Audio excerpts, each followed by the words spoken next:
My son sent me a text on Christmas Eve telling me to stay away, or I would be in danger. I did not listen. I drove my rusted pickup truck through a Colorado blizzard to save him. But when I arrived, what I saw through the window made my blood boil.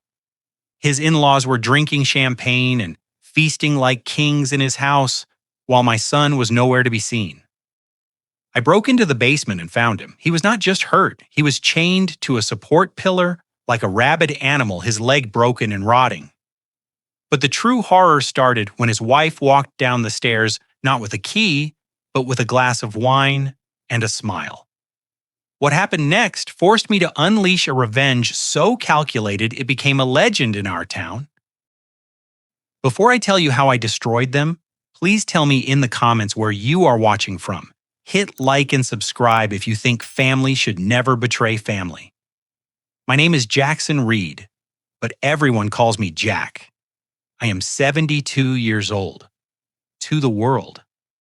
I am just a retired truck driver living on Social Security, driving a Ford F-150 from 1990. That sounds like a dying tractor. People look at my oil-stained flannel shirts and my calloused hands, and they see a man who's scraped by his whole life. They see a simple old man who probably counts pennies to buy coffee. I let them think that it is safer that way. What nobody knows, not even my own son, Brandon, is that Reed Logistics was not just a small trucking company. It was an empire I built from one truck to a fleet of 400. When I sold it 5 years ago, I did not walk away with a pension. I walked away with $80 million in a portfolio of real estate trusts that makes me one of the wealthiest men in the state. I kept it secret because I wanted Brandon to build his own character. I wanted him to be a man, not a trust fund baby. And he did. He became a brilliant architect. But 6 months ago, he stopped calling. He stopped visiting. He told me he was busy with a massive project in Denver. I believed him because I wanted to respect his hustle. But then came the text message on Christmas Eve. It was 11:42 at night. The wind was howling outside my cabin in the foothills. My phone buzzed on the nightstand. It was a text from Brandon. The message was short and terrified. Dad, do not come for Christmas. They are here. You will be in danger. Please stay away. I stared at the screen. My thumbs hovered over the glass.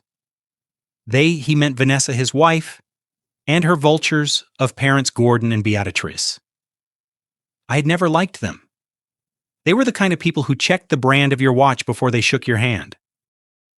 But Danger Brandon was 6'2". He played linebacker in college. He was not a man who used the word danger lightly. I tried to call him back straight to voicemail. I tried again. Voicemail. A cold feeling started in my gut. It was the same feeling I used to get on the interstate right before a tire blew out at 70 meters an hour. It was the instinct of disaster. I did not stay away. I grabbed my keys. I grabbed my tire chains, and I grabbed the tire iron I kept under the driver's seat. I walked out into the storm. The snow was coming down sideways, biting at my face like needles. My old truck groaned when I turned the key, but the engine fired up. I slammed it into four-wheel drive and headed toward the highway. The drive to Brandon's estate usually took an hour. That night, it took 3. The roads were sheets of black ice hidden under powder. I saw cars in ditches. I saw emergency lights flashing in the distance. But I did not stop. I drove with the focus of a man hauling hazardous materials. My knuckles were white on the steering wheel. Why would Brandon tell me to stay away? Why did he sound so small in that text message? The silence between us for the last 6 months started to feel less like work and more like a wall someone else had built. I pulled up to the iron gates of his property just before 3 hours in the morning. The keypad was dead or disabled. I did not care. I drove my truck through the landscaping, flattening a row of expensive imported hedges to bypass the gate. I parked in the shadows of the pine trees away from the main driveway. The house was massive, a modern glass and stone fortress that Brandon had designed himself. It was lit up like a beacon in the storm. I killed the engine and watched. The driveway was filled with cars, a new Range Rover, a Mercedes G-Wagon, and Brandon's vintage Porsche. I crept through the snow toward the living room window. My boots crunched on the ice, but the wind was loud enough to mask the sound. I looked inside. The fireplace was roaring. A tree that must have been 12 ft tall was covered in gold ornaments. And there they were. A Gordon was wearing a tuxedo holding a bottle of Dom Perignon. Beatrice was draped in a fur coat that looked like it cost more than my truck, laughing with her head thrown back. Vanessa was sitting on the leather sofa opening gifts. They were celebrating. They were feasting. But where was Brandon? It was his house. It was his money. I scanned the room. I scanned the kitchen, visible through the open concept layout. No Brandon. I felt a surge of rage so hot it almost melted the snowflakes on my eyelashes. They were partying in my son's house while he sent me texts about danger. I knew I could not just knock on the front door. If Gordon was there, he likely had his hunting rifles. He was a man who liked to brag about his trophies. I needed to get in without them knowing. I needed to find Brandon first. I circled to the back of the house. The snow was deeper here, up to my knees. I remembered that Brandon kept a spare key hidden inside a fake sprinkler head near the patio for the gardener. Vanessa never paid attention to things like maintenance, so I hoped she did not know about it. I dug through the snow with my frozen fingers. I found the plastic nozzle. I twisted it. The key fell into my palm cold and heavy. I unlocked the mudroom door and slipped inside. The heat of the house hit me instantly, smelling of expensive pine candles and roasting meat. I could hear the music from the living room. Sinatra singing about peace on earth? It made me sick. I moved silently through the hallways. My trucking days taught me how to move quietly around sleeping lot lizards and thieves at rest stops. I checked the ground floor office empty. I checked the guest suite empty. Then I heard it, a sound coming from beneath the floorboards. It was a low, rhythmic thumping, like something hitting concrete. It was coming from the basement door. Brandon had designed the basement as a state-of-the-art home gym and wine cellar. It was soundproofed. I put my ear to the heavy oak door. I heard a moan, a sound of pure animal misery. My hand went to the knob. It was locked from the outside with a heavy-duty deadbolt that had been installed recently. The wood around the lock was fresh, splintered slightly. This was not the original hardware. I didn't have picks. I had a tire iron in my coat pocket. I wedged the flat end into the door jamb right by the striker plate. I leaned my weight into it. The wood groaned. I pushed harder, ignoring the pain in my old shoulder. With a loud crack, the wood gave way and the door swung open. The smell hit me before I even took a step down. It was not the smell of a gym or wine. It was the smell of sickness, of bleach trying to cover up urine and sweat. It was the smell of a cage. I descended the stairs, my hand gripping the tire iron. The basement lights were off, but there was a single construction work light clamped to an exposed pipe, casting harsh shadows across the room. Dad. The voice was a whisper, cracked and dry. I looked toward the corner where the squat rack used to be. My knees almost gave out. Brandon was there, but he was not the strong, confident man I knew. He was a skeleton. His cheeks were sunken, covered in a thick, patchy beard. He was wearing only a pair of soiled boxers and a t-shirt that was torn at the collar. His right leg was encased in a plaster cast that looked gray and filthy. But the cast was not what stopped my heart. Around his left ankle, the healthy one, was a chain. It was a heavy gauge steel chain, the kind used for towing vehicles. It was padlocked to his ankle, and the other end was wrapped around the steel support column of the house. My son, my boy, chained like a dog in his own home. I ran to him. I dropped the tire iron and fell to my knees. Brandon flinched when I touched him, as if he expected to be hit. It is me, son. It is Dad. I am here. His eyes focused on me. They were wild, dilated.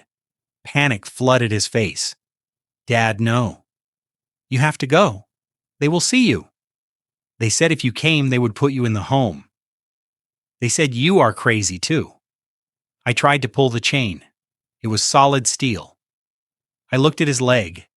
The skin under the shackle was raw and bleeding. How long, Brandon? How long have they done this? He started to cry dry, heaving sobs. Since October. Since I found the bank transfers, Vanessa sent $500,000 to her parents. I told her I was going to the police. Gordon pushed me. He pushed me down the main stairs. My leg snapped. Dad, I heard it snap. I tried to crawl to the door, but Beatrice was there. She injected me with something. When I woke up, I was here and the chain was on. I felt a murder coming on. A cold, hard desire to go upstairs and end 3 lives.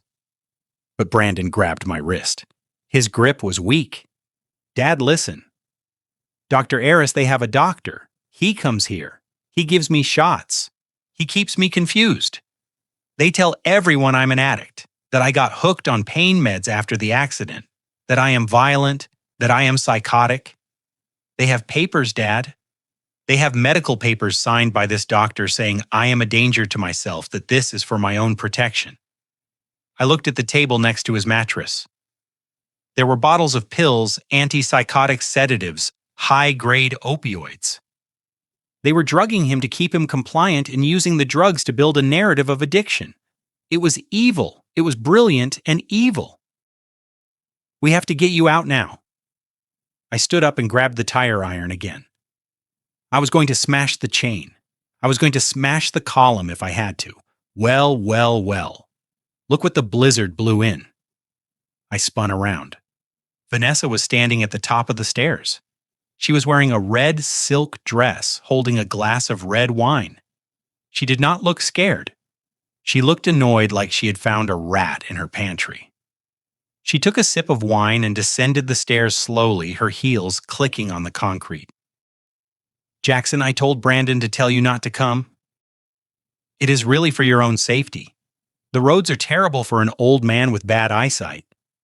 My eyesight is fine, Vanessa. Give me the key now or I will take it from you. I raised the tire iron. Vanessa laughed. A cold, sharp sound. You are going to hit a woman, Jackson, with a tire iron. Go ahead. There are cameras in the corners. See them. They are recording right now. It will play perfectly for the judge. Violent, estranged father breaks into the home of his grieving daughter-in-law and attacks her while she cares for her mentally ill husband. You will rot in prison, Jackson, and Brandon will still be here right where he belongs. She was right. I saw the red blink of the camera lens in the shadows. I lowered the iron. Why are you doing this? He is your husband. He is a cash cow, Jackson. That is all he ever was. But he got greedy. He wanted to cut us off. He wanted to divorce me. We could not let that happen. Not when the trust fund matures on December 26th. December 26th. That was in 2 days. 2 stones. The day Brandon turned 35. The day his grandmother's trust fund fully vested. $5 million. He has to sign for it, Vanessa. He will never sign it over to you. Oh, he will. She smiled, looking at Brandon with contempt. Dr. Iris has him on a cocktail that makes him very suggestible. And if he refuses, well, Gordon has a way of being very persuasive. Speaking of Gordon, I heard the heavy footsteps behind me. I turned. Gordon stood at the bottom of the stairs. He was a big man, soft in the middle but heavy. In his hands he held a 12-gauge shotgun. It was leveled at my chest. Trespassing Jackson. In the state of Colorado, I can shoot an intruder who threatens my family. And you look very threatening with that tire bar. My heart hammered against my ribs. I calculated the distance. 10 now left. I could throw the iron. I might hit him, but he would pull the trigger. At this range, the buckshot would cut me in half. I looked at Brandon. He was shaking his eyes wide with terror. If I died here tonight, nobody would know the truth. They would spin a story about a crazy father breaking in. Brandon would remain chained until he signed the papers, and then they would likely overdose him and call it a tragedy. I could not die. I had to be smarter. I had to be the general I was when I ran my company, not the emotional father. I lowered the tire iron slowly. I dropped it on the concrete. It rang out like a bell. Okay, Gordon, you win. I am leaving. I just wanted to see my son. You saw him? Vanessa said, stepping closer to Brandon and placing a hand on his shoulder possessively. He is sick, Jackson. Look at him. He is a junkie. We have to restrain him, or he claws his own eyes out. It breaks my heart, really. Brandon whimpered. The drugs were kicking in again. Or maybe it was the trauma. He looked at me with pleading eyes, but I forced myself to look away. I had to sell the defeat. I had to make them believe I was just a helpless old man. I understand, I said, my voice cracking. I didn't know it was this bad. I thought I don't know what I thought. You thought you could save the day. Gordon sneered, lowering the gun slightly, but keeping his finger on the trigger. Go home, trucker. Go back to your trailer park or wherever you live now. If you come back, I will call the sheriff and Dr. Eris. I am sure he would love to evaluate you. Sility runs in the family, doesn't it? I nodded, hunched my shoulders, and walked toward the stairs. I passed Vanessa. She smelled of expensive perfume and rot. I passed Gordon. He smelled of scotch and gunpowder. I walked up the stairs, my back burning, expecting a bullet at any second. I did not look back at Brandon. I could not. If I looked back, I would stay and fight, and we would both die. I walked out the back door into the snow. The wind hit me instantly, freezing the sweat on my neck. I stumbled toward my truck, acting the part of the broken, defeated old man, just in case they were watching from the windows. I climbed into the cab of my F-150. My hands were shaking so hard, I could barely get the key in the ignition. I started the engine. I drove down the driveway, past the luxury cars, past the festive lights. But as soon as I turned onto the main road out of sight of the house, my demeanor changed. The shaking stopped. My grip on the steering wheel tightened until my knuckles popped. I was not leaving. I was not going home. I reached under the passenger seat and pulled out a hard plastic case. Inside was a satellite phone. I kept it for emergencies when I was hauling cargo in dead zones. It was untraceable. I dialed a number I had not called in 5 years. Sullivan, I said when the line connected. Jack, it is 3:00 in the morning. Is everything okay? Sullivan was my corporate attorney, the man who helped me build my empire, the man who knew where every body was buried because he helped dig the holes, legally speaking. No Sullivan. Nothing is okay. I need you to wake up. I need you to activate the ghost protocol. There was a pause on the line. Sullivan's voice shifted from sleepy to razor sharp. Ghost protocol? Jack, that is the nuclear option. Who are we targeting? My in-laws. They have Brandon. They have him chained in the basement, Sullivan. They are torturing him for the trust fund money. Jesus. Do you want me to call the FBI? No? I said, my voice cold as the ice on the windshield. If we call the feds, they will claim medical necessity. They have a crooked doctor. It will become a legal battle, and they will move him or kill him before we get a court order. I need to destroy them, Sullivan. I need to strip them naked in the snow. I want to know who holds their debt. I want to know who holds the mortgage on that house. I want to know every dirty secret they have ever tried to hide. I am on it, Sullivan said. Give me 2 hours. 2 hours. I hung up the phone. I pulled the truck into a scenic overlook that looked down on the valley. I could see the lights of Brandon's house in the distance. They were still partying. They thought they had won. They thought they had scared off the old trucker. They had no idea that the old trucker was sitting on $80 million of liquid assets. They had no idea that the house they were standing in, the house they thought belonged to Brandon, was actually collateral on a private loan held by a shell company I owned. I'd set it up that way years ago to protect Brandon in case of a lawsuit. He didn't even know I was the lender. I watched the house. My anger was a cold engine humming in my chest. You want to play games with chains and laws? Vanessa. You want to talk about property rights? Gordon, I reached into the glove box and pulled out a thick envelope. It contained the deed to the land their house sat on. Not the house, the land. A little legal loophole I had exploited when Brandon built the place. I put the truck in gear. I wasn't going home. I was going to crash their party. But this time I wasn't going in through the back door. I was going to walk in through the front door, and I was going to bring hell with me. But first I needed to make them think they had already won. I needed them to get sloppy. I picked up my burner phone and texted Brandon's number, which I knew Vanessa had. I am going home. Please don't hurt him. I won't say anything. I just want him to be safe. I waited. A minute later, a reply came. Smart choice, Jack. He is fine. Just stay away and he stays safe. I stared at the text. I am coming for you, son. And when I am done with them, they will wish they had frozen to death in this storm. I turned the truck around. It was time to go back. But this time, I had a plan. And it started with a winning lottery ticket, or at least one that looked real enough to make greedy people lose their minds. I turned the truck off at the bottom of the driveway and walked back up through the snow. The wind was screaming now a whiteout that made it impossible to see more than 5 efforta ahead.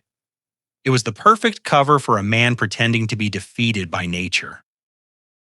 I banged on the heavy front door, hunching my shoulders, letting the snow pile up on my hat. When the door opened, warmth and the smell of expensive cologne rushed out. It was Gordon.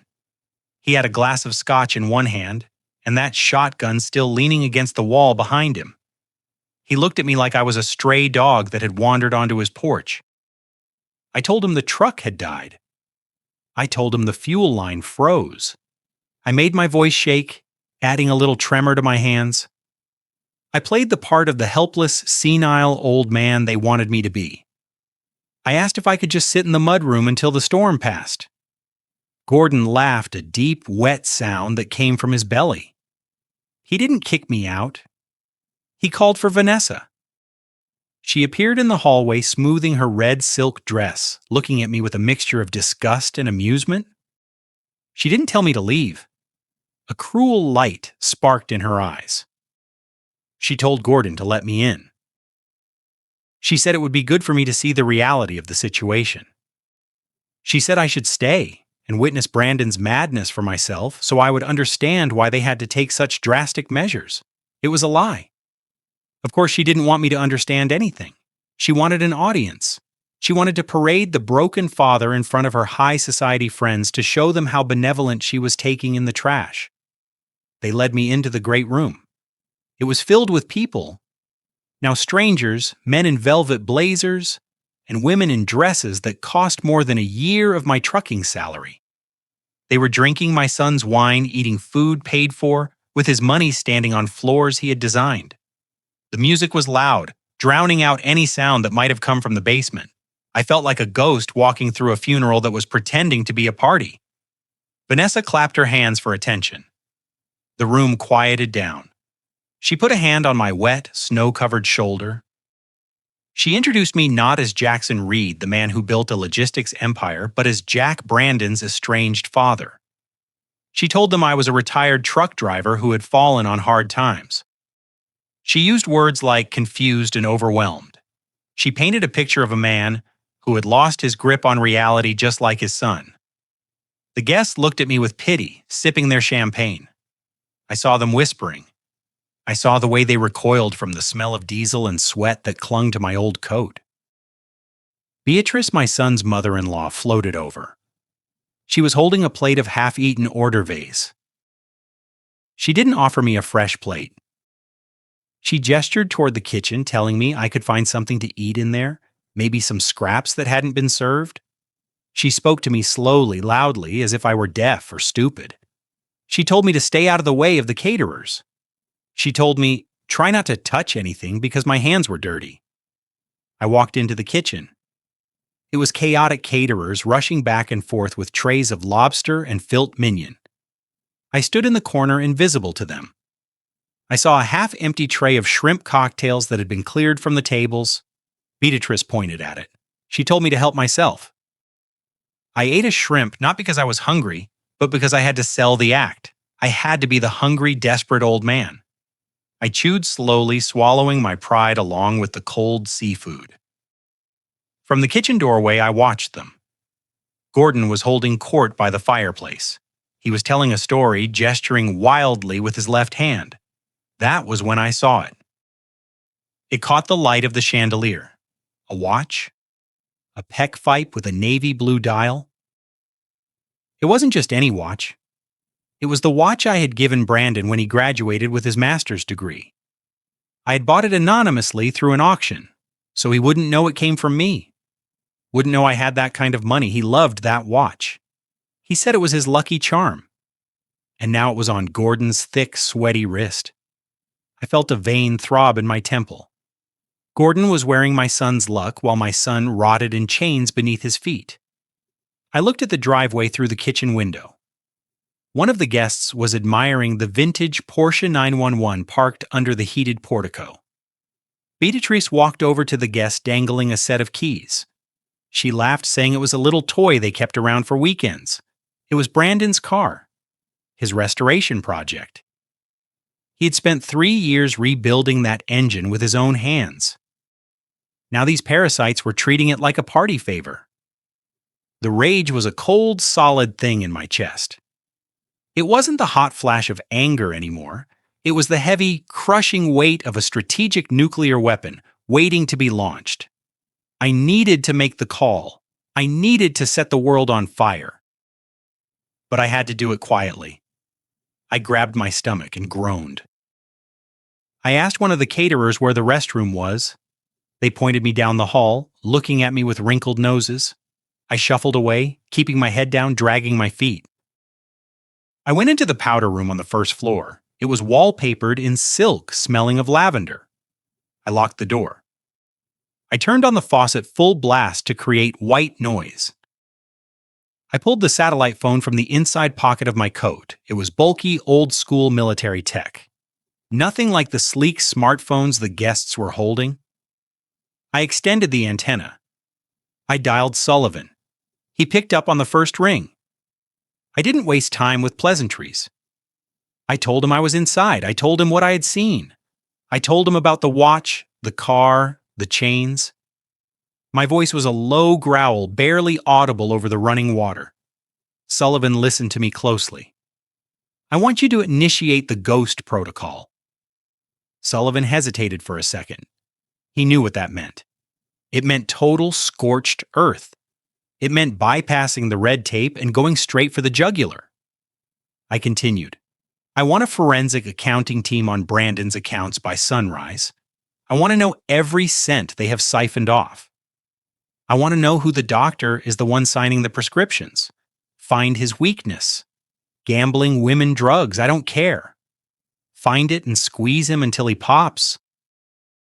And Sullivan, I want the deed to this house. I want the mortgage papers. I want to know exactly how much debt Gordon is drowning in. Sullivan asked if I was safe. I looked at myself in the mirror. An old man in a dirty coat, eyes burning with a fire that hadn't been lit in years. I am not safe, Sullivan, I said, and neither are they. They think they are dealing with a senile truck driver. They don't know. They just let the repo man into the house. I hung up. I retracted the antenna and hid the phone back in my coat. I turned off the faucet. I splashed cold water on my face, letting it drip into my gray beard. I practiced my expression in the mirror. I let my jaw go slack. I widened my eyes to look confused, fearful. I hunched my shoulders. I unlocked the door and stepped back out into the hallway. The music was still playing. The laughter was still loud. They were still feasting on the carcass of my son's life. I walked back toward the kitchen, ready to eat their scraps, ready to be their fool for now. Because the clock was ticking, and when the alarm went off, this whole house of cards was going to come crashing down on their heads.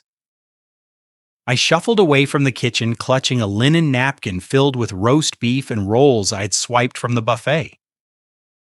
I moved with the slow, stiff gait of a man whose joints were rusted shut by the cold, playing the part of the confused geriatric to perfection.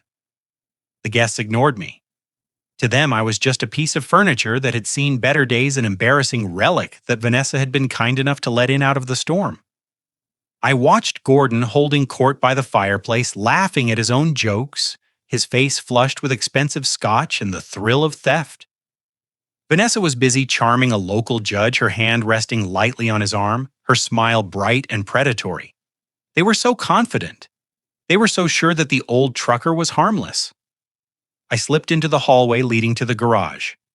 The music faded behind me, replaced by the hum of the furnace. I checked for cameras. There were none in this service corridor. I dropped the act instantly, my spine straightened. I moved fast and silent, the soles of my boots barely making a sound on the hardwood. I reached the basement door. The wood was splintered where I had forced it earlier, but someone had pushed a heavy chair against it from the outside. A lazy fix. They thought I had left. They thought Brandon was too broken to move. They were right about Brandon, but dead wrong about me. I moved the chair inch by inch so it wouldn't scrape. I slipped through the crack in the door and descended into the dark. The smell hit me again. It was the smell of fear and rot. I turned on the small flashlight I kept on my keychain, shielding the beam with my hand so it wouldn't alert anyone upstairs. Brandon was exactly where I had left him, slumped against the steel column. His head was hanging low, his chin resting on his chest. He looked like a puppet whose strings had been cut. I knelt beside him. I unwrapped the napkin and held the roast beef under his nose. The smell of food roused him. His eyelids fluttered open. They were glassy, the pupils blown wide, swimming in a chemical haze. He flinched away from me, rattling the chain. "It is okay, son. It is Dad," I whispered.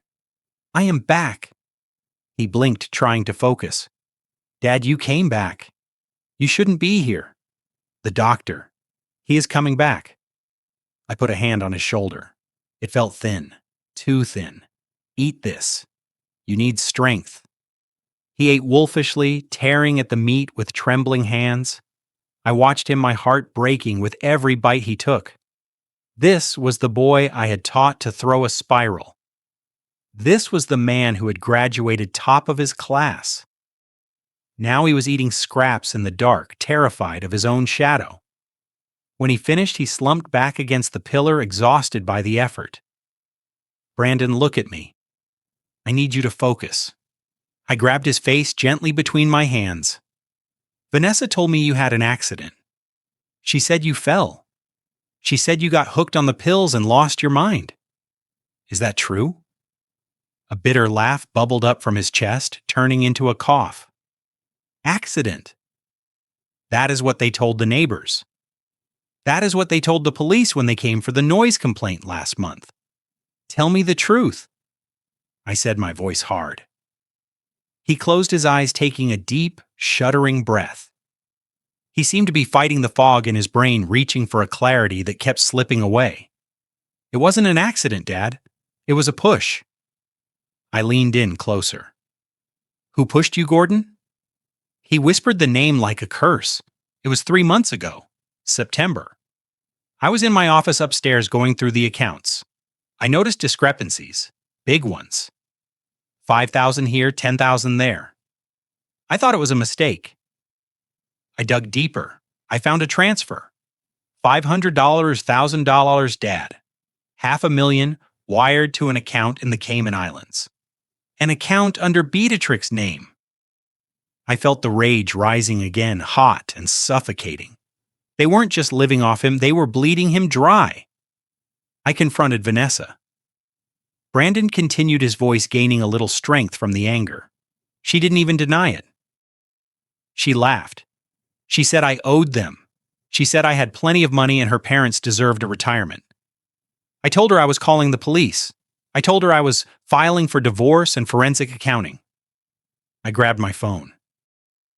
He paused, licking his dry lips. I handed him the water bottle I had brought from the kitchen. He drank half of it in one go. I walked out of the office to get a signal. I was at the top of the main staircase. Gordon was there. He must have been listening. He didn't say a word. He looked at me and he smiled. A flat, dead smile. And then he shoved me. 2 hands on my chest hard. I squeezed his shoulder. I saw the fall in my mind. My son tumbling down those marble stairs while that monster watched. I heard the bone snap. Dad, it sounded like a gunshot. I landed at the bottom. I tried to get up, but my leg, it was twisted the wrong way. The pain was blinding. I screamed for help. I thought Vanessa would call 911. I thought even she wouldn't let this happen, but she didn't call. I said no. She came to the top of the stairs. She looked down at me. She stepped over me, Dad. She stepped right over my broken leg. She told Gordon to get the kit. I thought she meant a first aid kit, but Beatrice came out of the kitchen with a syringe. Beatrice, the woman currently wearing a fur coat and eating shrimp upstairs. She stuck me in the neck. Brandon said, his eyes wide with the memory. Everything went black. When I woke up, I was down here. The chain was on. My leg was in this cast. It was not a hospital cast, Dad. It is plaster from the hobby store. Gordon set the bone himself. I passed out from the pain 3 times while he did it. I looked at the gray, lumpy cast on his leg. It was barbaric. It was torture and the drugs. I asked, pointing to the bottles. Dr. Eris Brandon spat the name. He is not a real doctor anymore. He lost his license years ago for pill milling, but Gordon knows him from the track. He comes once a week. He injects me with ketamine and antipsychotics. They make me see things, Dad. They make me scream at people who aren't there. That is how they built the story. They invite people over. They wait until the drugs kick in.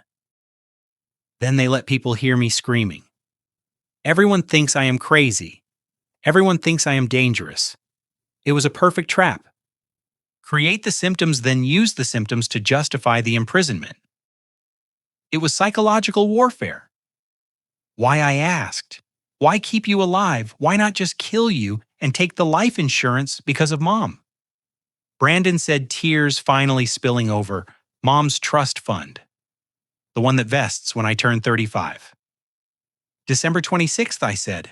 Yes, $5 million. The terms of the trust are strict. I have to sign for it in person. I have to appear before the trustee. If I am dead, it goes to charity. If I am divorced, it stays with me. But if I am incapacitated, if I sign power of attorney over to my wife because I am mentally unfit, then she gets control. I finished the thought. She gets the $5 million. She gets the house. She gets everything. They have the papers ready. Brandon said, his voice trembling.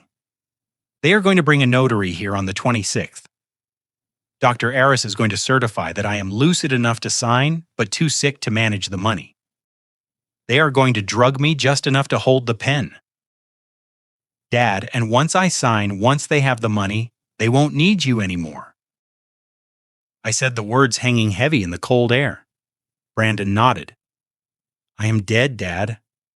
As soon as the ink is dry, I'm going to have an overdose. A tragic end to a troubled soul. That is the script. Not on my watch, I said. I stood up. I paced the small circle of light. The pieces were all there. The theft, the assault, the kidnapping, the conspiracy with a struck-off doctor. It wasn't just a crime. It was a RICO case. Brandon looked at me. His eyes were clearing up a little. Maybe the food was helping to metabolize the drugs. Dad, you have to leave. You can't fight them. Gordon has guns. Vanessa has lawyers. You are just, you are just you. I turned to him.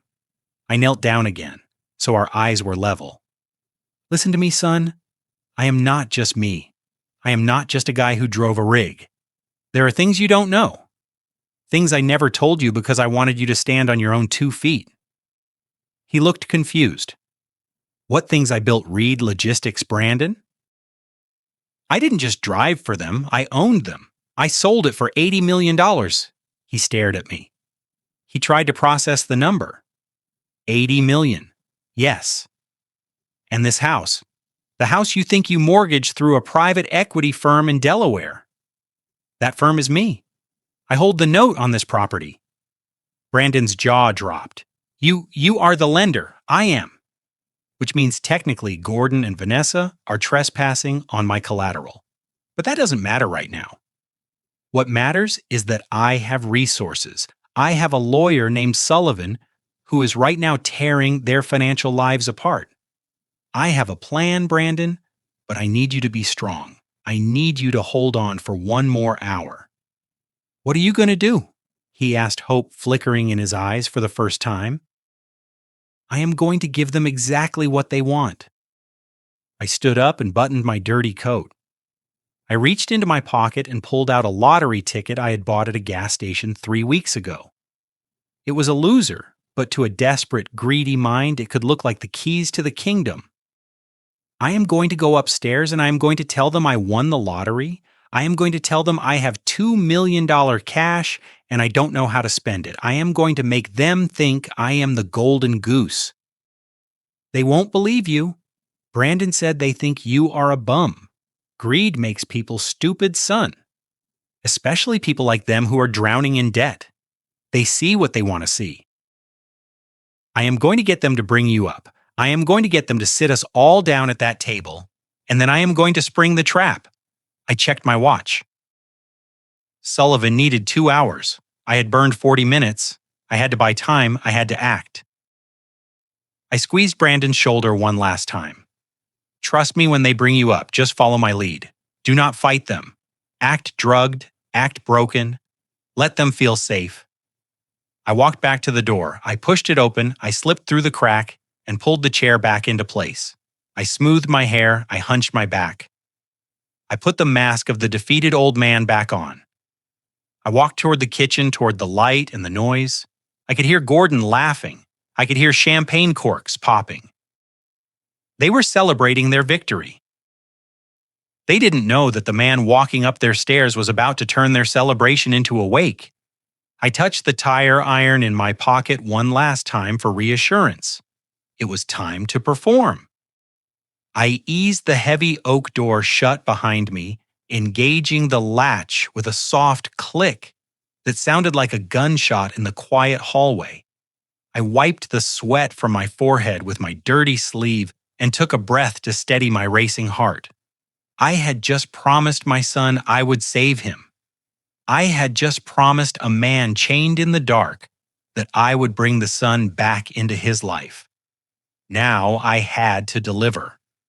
I turned to head back toward the kitchen, ready to play the part of the confused old man, but I stopped dead in my tracks. Vanessa was standing at the end of the hallway. She was leaning against the wall, her arms crossed over her chest, the red silk of her dress shimmering under the recessed lighting. She was not smiling anymore. Her eyes were narrowed sharp as flint, tracking my every move. She had been watching. She knew I had been near the basement. My hand instinctively went to my pocket where the tire iron was hidden, but I forced my fingers to relax. Violence was the backup plan. Deception was the weapon of choice. I hunched my shoulders, letting my mouth hang open slightly. I shuffled toward her, dragging my left foot as if the cold had gotten into my old war injuries. I mumbled to myself, looking at the floor, avoiding her gaze. "What were you doing down there, Jackson?" Her voice was low, but it carried a threat that cut through the festive music drifting from the living room. I looked up, blinking rapidly as if I was struggling to focus. The bathroom. I wheezed. I was looking for the bathroom from Vanessa. This house, it is so big, like a maze. I got turned around. I heard noises. I thought maybe the toilet was running. Vanessa pushed off the wall and walked toward me. She stopped inches away, invading my personal space. The smell of her expensive perfume was overpowering, cloying, and sweet like flowers left too long on a grave. She studied my face, looking for a crack in the mask. "You heard noises," she repeated. I nodded vigorously, thumping like pipes, old pipes banging. "Is the furnace down there?" She stared at me for another long second. Then her shoulders relaxed. A look of pity mixed with contempt crossed her face. She bought it. She believed I was just a senile old fool wandering around her mansion. "It is just the heating system, Jackson," she said, her voice losing its edge but gaining a layer of condescension. "It makes noise when it kicks on. You shouldn't be wandering around. You could get hurt, and frankly, you are making the guests uncomfortable." I hung my head. "I am sorry. I am hungry, Vanessa, and I miss my boy." That was the trigger. I saw a spark in her eyes, not of sympathy, but of opportunity. She looked at me not as a person, but as a resource. A depleted resource, perhaps, but one she could still squeeze a few drops from. She took my arm. Her grip was firm, almost painful. "Come with me, Jackson," she said. "Let's go into the study. We need to talk. Just family." She led me away from the party into a small library off the main hall. It was lined with books that had never been opened. She closed the door, muffling the sound of laughter and clinking glasses. She gestured for me to sit in a leather armchair that swallowed my frame. She sat on the edge of the mahogany desk, crossing her legs. She took a sip of her wine, and then she sighed a long, tragic sound that was worthy of an Academy Award. "Jackson, I know I was harsh earlier." She began, her voice softening into a tearful tremble. "It is just the stress. You have no idea what it is like caring for Brandon. It is destroying us." I watched her performance, mesmerized by the audacity of it. She was talking about the man she had chained in a dungeon, as if he were a burden she carried out of love. "He is so sick, Jackson," she continued, wiping a dry eye. "The treatments, the specialists, Dr. Aris is the only one who can help him, but he is so expensive. And insurance, they won't cover it. They say it is a pre-existing condition. We have liquidated everything. Our savings, my retirement, even my parents chipped in their life savings to help." I dug my fingernails into the leather armrest to keep from laughing in her face. Her parents, who were currently drinking vintage champagne, had chipped in. That was rich. "I didn't know," I stammered, playing along. "It is a nightmare," she said, leaning forward. "We are drowning Jackson. The mortgage on this house is 3 months behind. The medical bills are piling up. I am terrified we are going to lose everything. And if we lose the house, where will Brandon go? The state facility. You know what those places are like? They will strap him down. They will let him rot." She paused, waiting for my reaction. I looked at her with wide, watery eyes. "No, not the state," I whispered. "We can't let that happen. We are trying to save him," she said, reaching out to take my rough hand in hers. Her skin was soft, but her touch felt like ice. "But we are out of options. We have nothing left to sell." Except she looked at me, her eyes pleading, her lips trembling. "Except what, Vanessa?" She squeezed my hand. "Jackson, I hate to ask this. I really do. But I saw your truck outside. I know it is old. I know it probably means a lot to you. But trucks like that, collectors like them, we could probably get $2,000, maybe $3,000 for it." I stared at her. She wanted my truck, my rusted, beat-up 1990 Ford. It was the only thing she thought I owned, the only asset she believed I had left in the world, and she wanted to take it. Not because $3,000 would make a dent in her imaginary debts, but because she was a predator. Predators don't leave scraps. They take everything down to the bone. It was a test of dominance. She wanted to strip me of my mobility, my independence, just like she had stripped Brandon of his freedom. It It is all I have, Vanessa. I said, my voice barely a whisper. How will I get home? We will call you a bus, she said, dismissing my livelihood with a wave of her hand. Please, Jackson. For Brandon, think of it as your contribution to his recovery. Don't you want to help your son? The cruelty was breathtaking. It was absolute, and it was the perfect opening. I pulled my hand away from hers. I started to shake. I let my whole body tremble, vibrating, with a mix of fake anxiety and real adrenaline. I reached into the inside pocket of my coat. I do want to help. I stammered. I want to help so much. I didn't want to say anything because I was scared. Scared of what Jackson, she asked, her eyes flicking to my hand. Scared of the government. Scared of the taxes, I said, lowering my voice to a conspiratorial whisper. I don't understand the forms, Vanessa. I don't know how to handle the bank people. They look at me like I am trash. I pulled out the envelope. It was an old grease-stained envelope I used for receipts. Inside was the lottery ticket. I had bought it weeks ago, but I had doctored it. I had used a little printer ink and a steady hand to change the numbers to match the winning draw from the first week of December.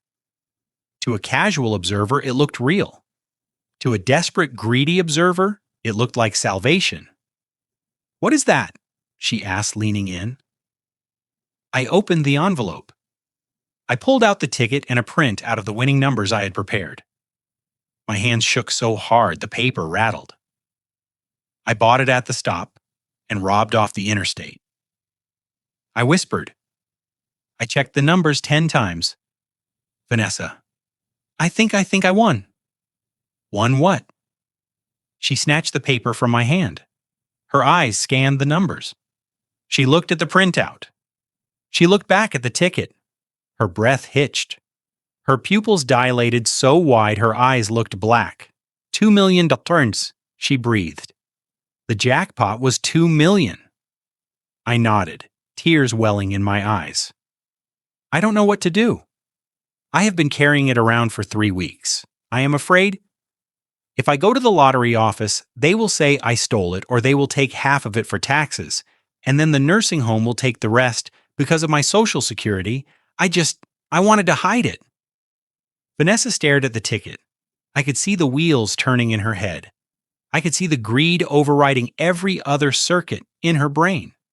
$2 million. It was enough to pay off the loan sharks.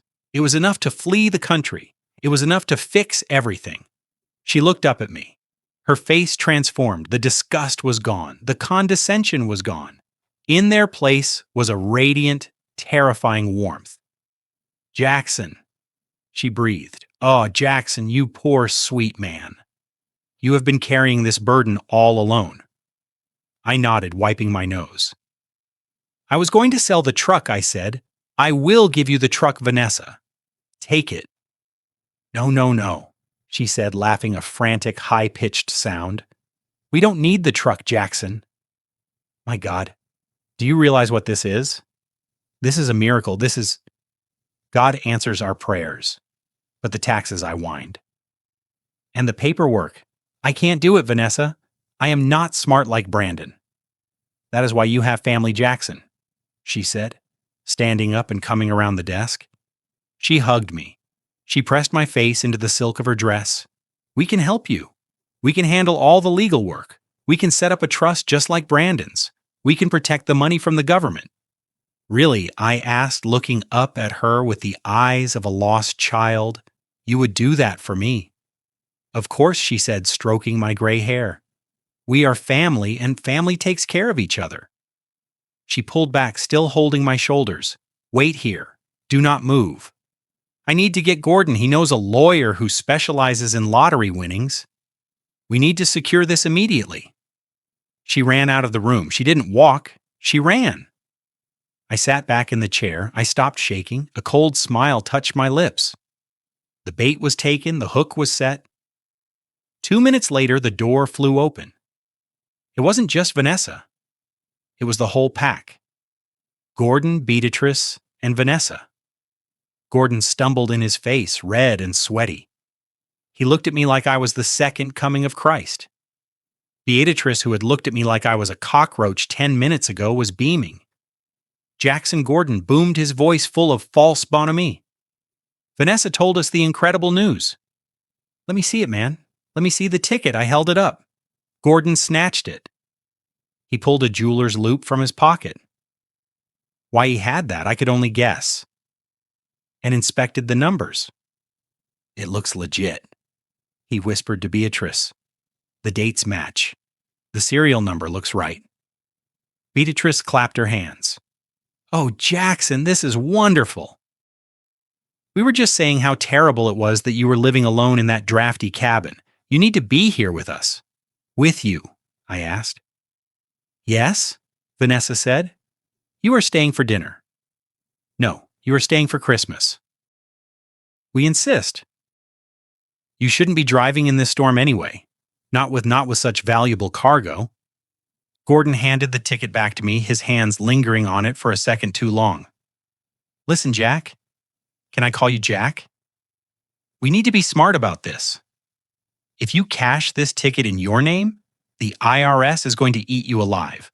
40% right off the top plus state tax. You will be left with peanuts. I gasped. 40%. At least Gordon said gravely. But there are ways around it. If you sign the ticket over to a corporation, a family corporation, we can claim it as a business asset. The tax rate is much lower and we can invest it immediately. You could do that, I asked. We could do it tonight, Vanessa said. We have a notary coming later for some other business. We could draw up the papers, transfer the ticket to the family trust. Then we manage it for you. We pay your bills. We buy you a new truck. A brand new one, Jackson. Anything you want. And Brandon, I asked. Will it help Brandon? Gordon nodded solemnly. It will save his life, Jack. It will pay for the best doctors in Switzerland. I looked at the ticket. I looked at them. 3 vultures circling a carcass that wasn't even dead yet. Okay, I said. I will do it. But I don't want to eat in the kitchen. I want to eat at the big table, with the family. Beatrice laughed a shrill, delighted sound. Of course you are the guest of honor, Jackson. Come. Come right now. We were just about to serve the prime rib. They ushered me out of the study. Gordon put his arm around my shoulder. Vanessa held my arm. They paraded me back into the great room. The guests looked confused. 5 minutes ago, I was the crazy old man. Now I was being escorted like royalty. Gordon cleared his throat. Everyone listen up. We have a special addition to the dinner table tonight. Brandon's father, Jackson, has decided to join us for the holiday. Please make him welcome. The guests clapped politely, confused, but following the alpha's lead. They sat me at the head of the table, the seat that should have been Brandon's. They poured me champagne. They heaped my plate with lobster and steak. I ate. I drank. I smiled at their jokes. I let them toast to my health. I watched Vanessa texting furiously under the table, probably telling her loan sharks that payment was coming. I watched Gordon eyeing the ticket which I had placed on the table next to my fork. They thought they were fleecing a sheep. They didn't know they were dining with a wolf. I checked my watch. 1 hour had passed. Sullivan would be ready soon. The trap was almost sprung. But first I needed one more thing. I needed Brandon up here. I needed him to witness this. I tapped my glass with a fork. The table went quiet. I have a request, I said, my voice slurring just a little. Before we sign the papers, before I give you the ticket, I want to see my son. I want Brandon to be here. Vanessa stiffened. Oh, Jackson, he is not well. He might make a scene. I don't care. I said, banging my fist on the table just hard enough to make the china rattle. He is my son. If I am giving you $2 million, I want to see his face. I want him to know his daddy saved him. Gordon and Vanessa exchanged a look, a silent calculation. Was it worth the risk? Was the money worth dragging the skeleton out of the closet Greed won. It always wins. Gordon nodded. Okay, we will bring him up. But we have to give him his medicine first so he stays calm. That is fine, I said. Just bring him. Vanessa stood up. I will go get him. I watched her walk away. I took a sip of champagne. It tasted like victory. Just a little longer, son. Just a little longer. I sat at the head of the mahogany dining table, a place that, by all rights, belonged to my son. The chair was high-backed and upholstered in velvet designed for a man of status, but tonight it held a man covered in grease stains and road salt. The contrast was grotesque. To my left sat Gordon, his face, clear as throat, flushed with bourbon and anticipation. To my right, Beatrice pined in her furs, looking at me with a hunger that had nothing to do with the prime rib on her plate. Vanessa sat opposite me, her eyes darting between my face and the breast pocket, where I had stashed the forged lottery ticket. The guests, the strangers who had been drinking my son's wine, were gone, ushered out by Vanessa with whispered apologies about a family emergency. Now it was just the pack of wolves and the old sheep they thought they were about to slaughter. The atmosphere in the room was suffocating. The crystal chandelier cast a warm glow over the feast, but the air was cold with tension. Servants who I suspected were unpaid or paid off the books cleared the appetizer plates in silence. Gordon poured me another glass of Dom Perignon, filling it to the brim. He did not offer a toast to family or to Christmas. He toasted to fortune. To new beginnings, he said, raising his glass, his eyes locked on mine. I raised my glass, my hand, shaking intentionally, spilling a few drops on the tablecloth. Beatrice let out a small gasp, but quickly turned it into a cough. Yesterday, she would have screamed at me for ruining the linen. Today, she smiled and told me not to worry, that they had plenty of tablecloths. The flattery began before the main course arrived. It was a coordinated attack. Beatrice leaned in, her perfume cloying and thick, putting a hand on my forearm. You know, Jackson, she purred. We always told Brandon he got his work ethic from you. It takes a strong man to drive those roads alone for so many years. We admire that kind of grit. It is so rare these days. I chewed on a piece of bread, forcing myself to swallow the bile rising in my throat. These were the same people who had called me a trailer trash derelict behind my back for years. Now I was a pillar of industry. Gordon chimed in, carving the roast beef with a knife that looked sharp enough to shave with. Absolutely right, my dear. You are a man of the earth, Jack. A salt of the earth man. And that is why we are so concerned. A windfall like this $2 million, it changes people, it attracts sharks. You have no idea the kind of leeches that come out of the woodwork when they smell money. Lawyers, tax agents, long-lost cousins. They will pick you clean before you even get the check. I looked down at my plate, playing the part of the overwhelmed simpleton. I know I mumbled. I am scared, Gordon. I don't know anything about high finance. I keep my money in a coffee can. I don't even have a checking account anymore. I don't want the government to take it. I don't want to go to jail for filling out a form wrong. Vanessa leaned forward, her red dress slipping off her shoulder. That is exactly why we want to help you, Jackson. We can protect you. Gordon has been in finance for 30 years. He knows how to shelter assets. He knows how to set up trusts that are invisible to the IRS. We can handle the burden for you. You won't have to lift a finger. You can just enjoy your retirement. Buy a boat, buy a cabin by the lake, whatever you want. I looked at them wide-eyed and fearful. You would do that for me even after we haven't been close. Gordon laughed, a booming sound that lacked any real mirth. Water under the bridge, Jack. Families fight, but when the chips are down, we circle the wagons. We protect our own, and you are our own, he signaled to Vanessa. She reached under the table and pulled out a leather portfolio. She unzipped it and slid a thick document across the polished wood. It stopped right next to my butter plate. What is this? I asked, shrinking back from the paper, as if it might bite me. It is just standard procedure. Vanessa said, her voice soothing like a nurse talking to a frightened patient. It is a transfer of asset management rights. It basically just says that you are authorizing us to claim the ticket on your behalf and place the funds into the family holding company. It protects you from liability, Jackson. It means if the tax man comes knocking, he has to talk to us, not you.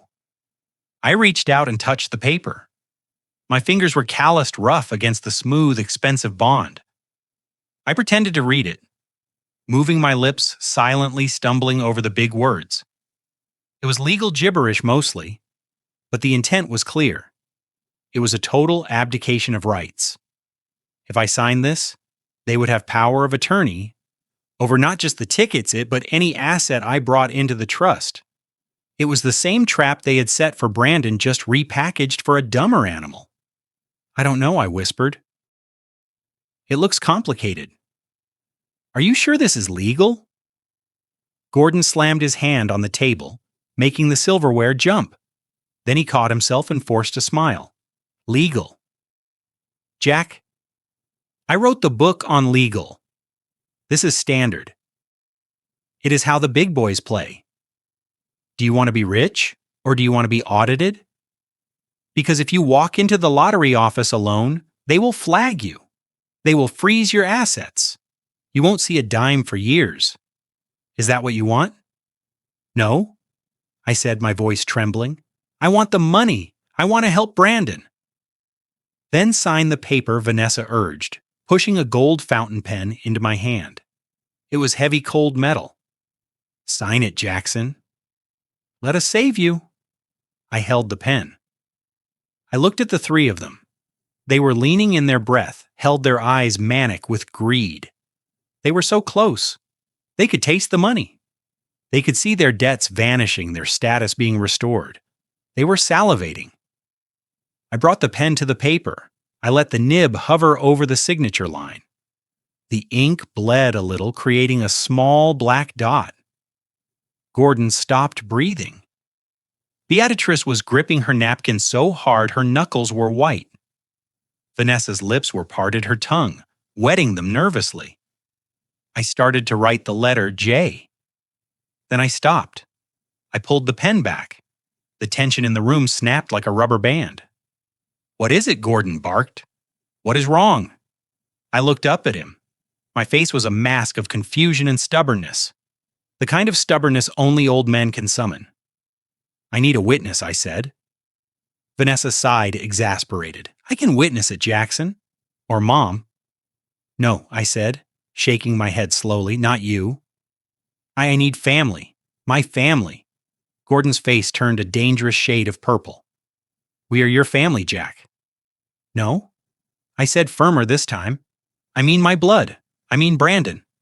If I am signing over $2 million, I want my son to see it. I want him to know I did this for him. I want him to sign as the witness.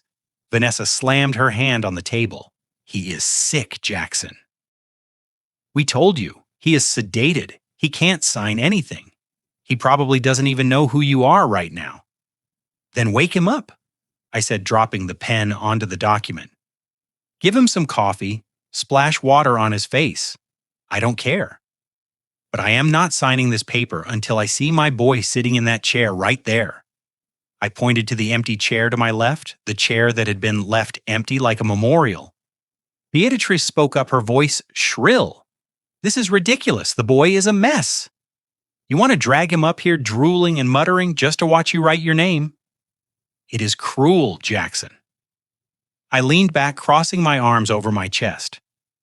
Call it cruel, Beatrice. Call it whatever you want, but that is my term. No Brandon, no signature. And if you don't like it, I will take my ticket and my truck, and I will take my chances with the IRS. I made a move to grab the ticket. Gordon's hand shot out and clamped over my wrist. His grip was strong, desperate. Don't be hasty, Jack, he hissed. Then bring him up, I challenged, staring him down. If you want the money, bring me my son. Gordon looked at Vanessa. They had a silent, furious conversation with their eyes. They were calculating the risk. Bringing Brandon up was dangerous. He might talk, he might fight, he might show the guests, if any were still lingering, the true extent of his condition.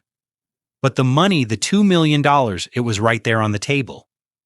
It was the only way out of the hole they had dug. Vanessa broke first. "Fine," she spat. Standing up so abruptly her chair scraped loudly against the floor. "Fine, we will bring him up. But if he freaks out, if he breaks anything, it is on you, Jackson." I nodded. "That is fair. Just bring him." Vanessa stormed toward the kitchen. Gordon released my wrist, but he didn't move his hand far. He kept it on the table, fingers drumming a frantic rhythm. Beatrice poured herself another glass of wine, her hands shaking so much the bottle clinked against the rim. We waited. The silence stretched out thin and taut. I could hear the grandfather clock ticking in the hall. Tick-tock, tick-tock. Sullivan's deadline was approaching. The pieces were moving into place. I looked at the empty chair next to me. I imagined Brandon sitting there broken and drugged. I needed him to see this. I needed him to see that his father wasn't just a truck driver. I needed him to see the wolf come out of the sheep's clothing. 5 minutes later, I heard the scuffling of feet in the hallway. I heard Vanessa's voice sharp and commanding. "Move your feet, Brandon, walk." And then they appeared in the doorway. My heart shattered and reformed into a diamond of pure hate. Brandon was leaning heavily on Vanessa, dragging his cast. They had thrown a robe over his filth, but his face was gray, his eyes sunken and vacant. He looked like a prisoner of war. He looked like he had been through hell.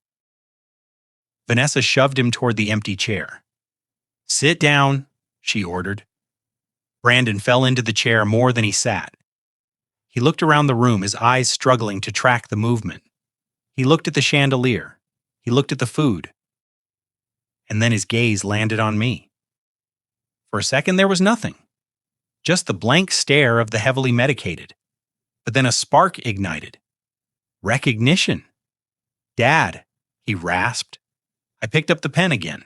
I held it up so he could see it. "I am here, son," I said, my voice steady and strong. "I am here to sign the papers. I am here to make everything right." Brandon looked at the paper. He looked at Vanessa, who was standing behind him with a hand on his shoulder, her fingers digging into his trapezius muscle. A subtle threat. "Sign it, Brandon. Sign it," Vanessa hissed. "Your father wants you to witness his signature. He won't do it without you. So pick up the pen." She placed a second pen in front of him. Brandon's hand shook as he reached for it. He looked at me, his eyes pleading, begging me to run, begging me not to fall for their trap. I smiled at him, a small, secret smile. "It is okay, son," I said. "Just watch me. Watch closely. The show is about to start." The sound of footsteps in the hallway grew louder, accompanied by the sickening scrape of plaster against hardwood floors. I gripped the arms of my chair so hard the velvet fabric groaned under my fingers. I had to force my face to remain slack to keep the mask of the confused old man in place, even as my heart hammered against my ribs like a sledgehammer. Vanessa reappeared first. Her face flushed with exertion, her red dress slightly askew. She was breathing hard not from anxiety, but from the physical effort of dragging a grown man up a flight of stairs.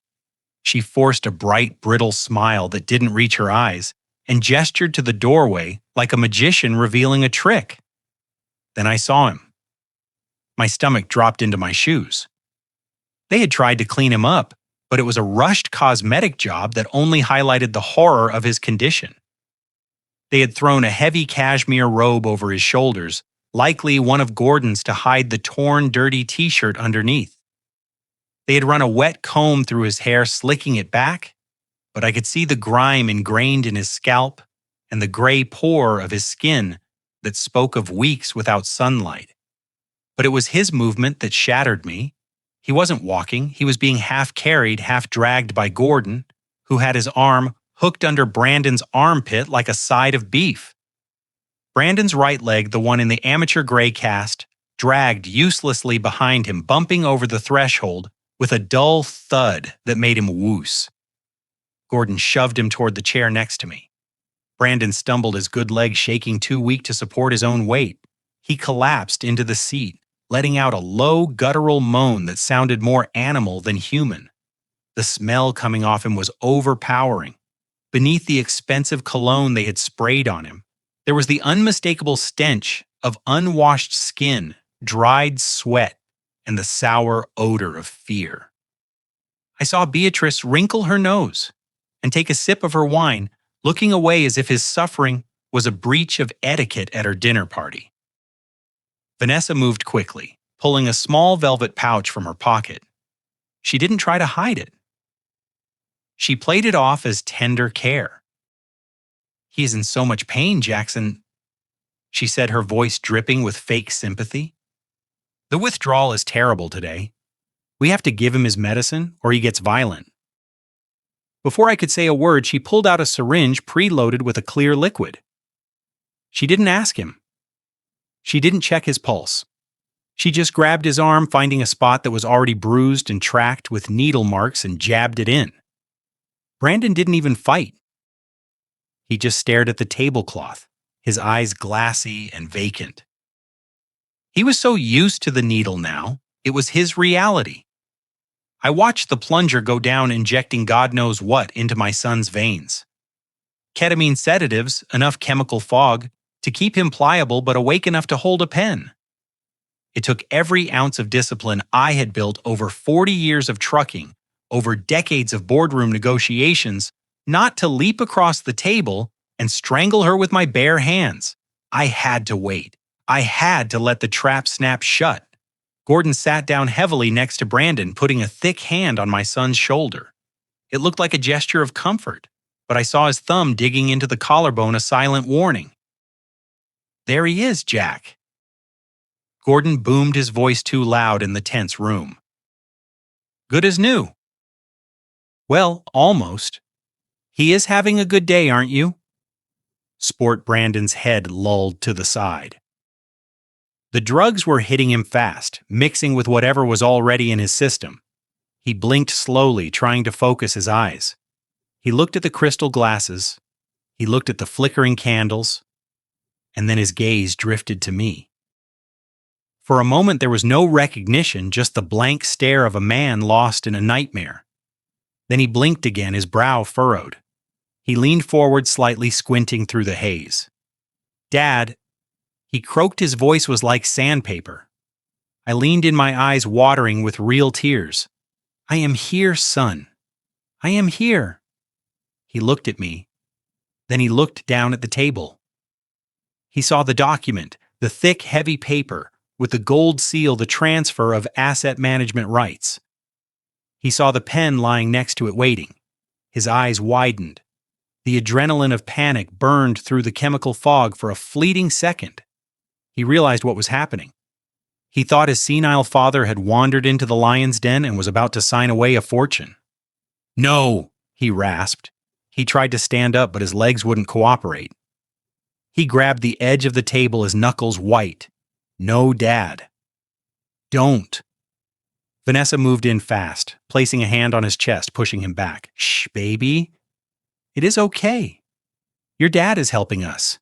He won the lottery, honey. Isn't that wonderful?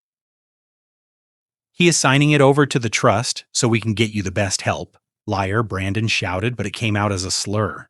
He looked at me, his eyes wild with desperation. "Dad, run. They are lying. There is no help. They are devils. They are going to kill us." Gordon laughed, a nervous barking sound. "See, Jack? He is hallucinating again. The paranoia is a side effect. He thinks everyone is out to get him. Don't sign it." Brandon begged, tears cutting tracks through the dirt on his cheeks. He reached out and grabbed my wrist, his grip weak and trembling. "Please, Dad, you don't understand. They kept me in the dark. They broke my leg. They are stealing everything. Do not give them a dime. It broke my heart to see him like this. He was trying to protect me.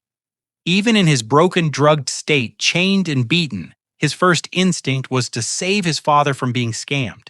He didn't care about the money. He cared about me. He was a good man, a better man than I deserved. I looked at Vanessa. She was glaring at Brandon, her eyes promising pain later. Gordon had moved his hand to the back of Brandon's neck, squeezing hard enough to leave a bruise. "Ignore him, Jack," Gordon said, his voice tight. "Just sign the paper. Let's get this over with so we can get him back to bed." I looked at Brandon. I needed to calm him down. I needed him to stop fighting so they wouldn't hurt him right here in front of me. But I couldn't tell him the whole plan, not with them listening. I had to use the one thing they couldn't intercept, the past. When Brandon was a kid, I used to take him out in the rig during the summers. We would drive cross-country, just the two of us. We had a CB radio, and he loved talking on it. We had codes, secret phrases that meant everything was okay, that we were safe, that we were going home. One phrase meant the job was done, the cargo was delivered, and the check was in the bank. I pulled my hand from his grip, but I didn't pull away. Instead, I reached out and cupped his face. I leaned in close so our foreheads were almost touching. I ignored the smell. I ignored the filth. I looked deep into his dilated pupils. Brandon to me. I whispered soft enough that Gordon couldn't hear over the humming of the refrigerator. "Dad, please," he sobbed. I squeezed his neck gently. "Son, listen. The eagle has landed." Brandon went still. He stopped breathing for a second, his eyes locked onto mine. The eagle has landed. It was the code. It meant victory. It meant the cavalry was here. It meant Dad was in control. He searched my face, looking for the senile old man. But he didn't find him. He found Jackson Reed, the CEO, the man who stared down union strikes and hostile takeovers. He saw the fire in my eyes that I had been hiding all night. The confusion in his face melted away, replaced by a sudden sharp shock. He blinked, and for the first time the fog seemed to clear. He looked at the document again. Then he looked at the lottery ticket peeking out of my pocket. He looked at Vanessa pining in her red dress, and he understood. It was a play-a-con, and I was the grifter. His body relaxed. He slumped back into the chair, but it wasn't defeat this time. It was surrender to the plan.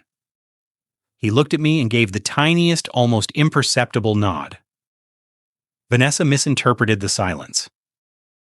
"See?" she said, letting out a breath she had been holding. "The medicine is kicking in. He is calmer now. He knows we are trying to help." I sat back, straightening my coat. "He is a good boy," I said, my voice thick with emotion. "He just worries about his old man." I picked up the pen. The weight of it felt good in my hand. I looked at Gordon. I looked at Beatrice. I looked at Vanessa. They were leaning in again, drawn to the pen, like moths to a flame. "Okay," I said. "I will sign, but Brandon has to sign as witness right next to me." Gordon hesitated, looking at Brandon's shaking hands. "Can he even write?" I looked at my son. "Can you write, boy?" Brandon looked at Gordon. A flash of pure hatred crossed his face, but he smoothed it over, quickly burying it deep. "Yes," he rasped, "I can write. Give me the pen." Vanessa slid the paper toward us. I signed my name with a flourish. Jackson Reed. Not Jack. Jackson. The name on the bank accounts. The name on the deeds. I slid the paper to Brandon. He took the pen.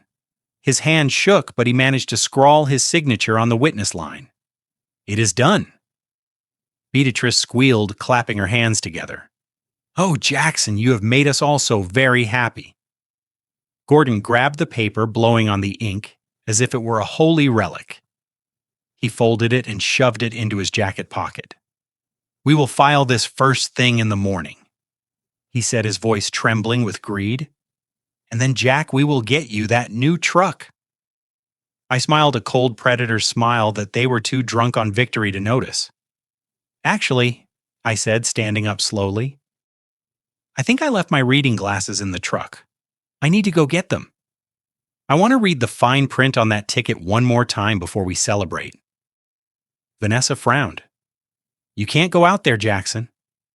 It is freezing. I will be right back, I said, patting her hand. Just 2 minutes. Keep the champagne on ice. I walked out of the dining room. I walked down the hall. I opened the front door and stepped out into the snow. The wind had died down. The storm was breaking. I walked to my truck. I didn't open the door. Instead, I walked past it to the edge of the driveway where the darkness of the forest began. A figure stepped out from the trees. He was wearing a black tactical coat and holding a briefcase. Behind him, 3 other men materialized from the shadows, silent and imposing. Sullivan, I said. Jack Sullivan replied, his breath steaming in the cold air. I took the briefcase from him. Did you get it? I got it all, Sullivan said. The deed, the mortgage, the debt ledger, and we found the doctor. He is in custody. He sang like a bird, Jack. He told the feds everything. Good, I said. I opened the briefcase. Inside was a single file folder and a small high-definition camera designed to be worn on a lapel. I clipped the camera to my coat. I tucked the file under my arm. Are you ready? Sullivan asked.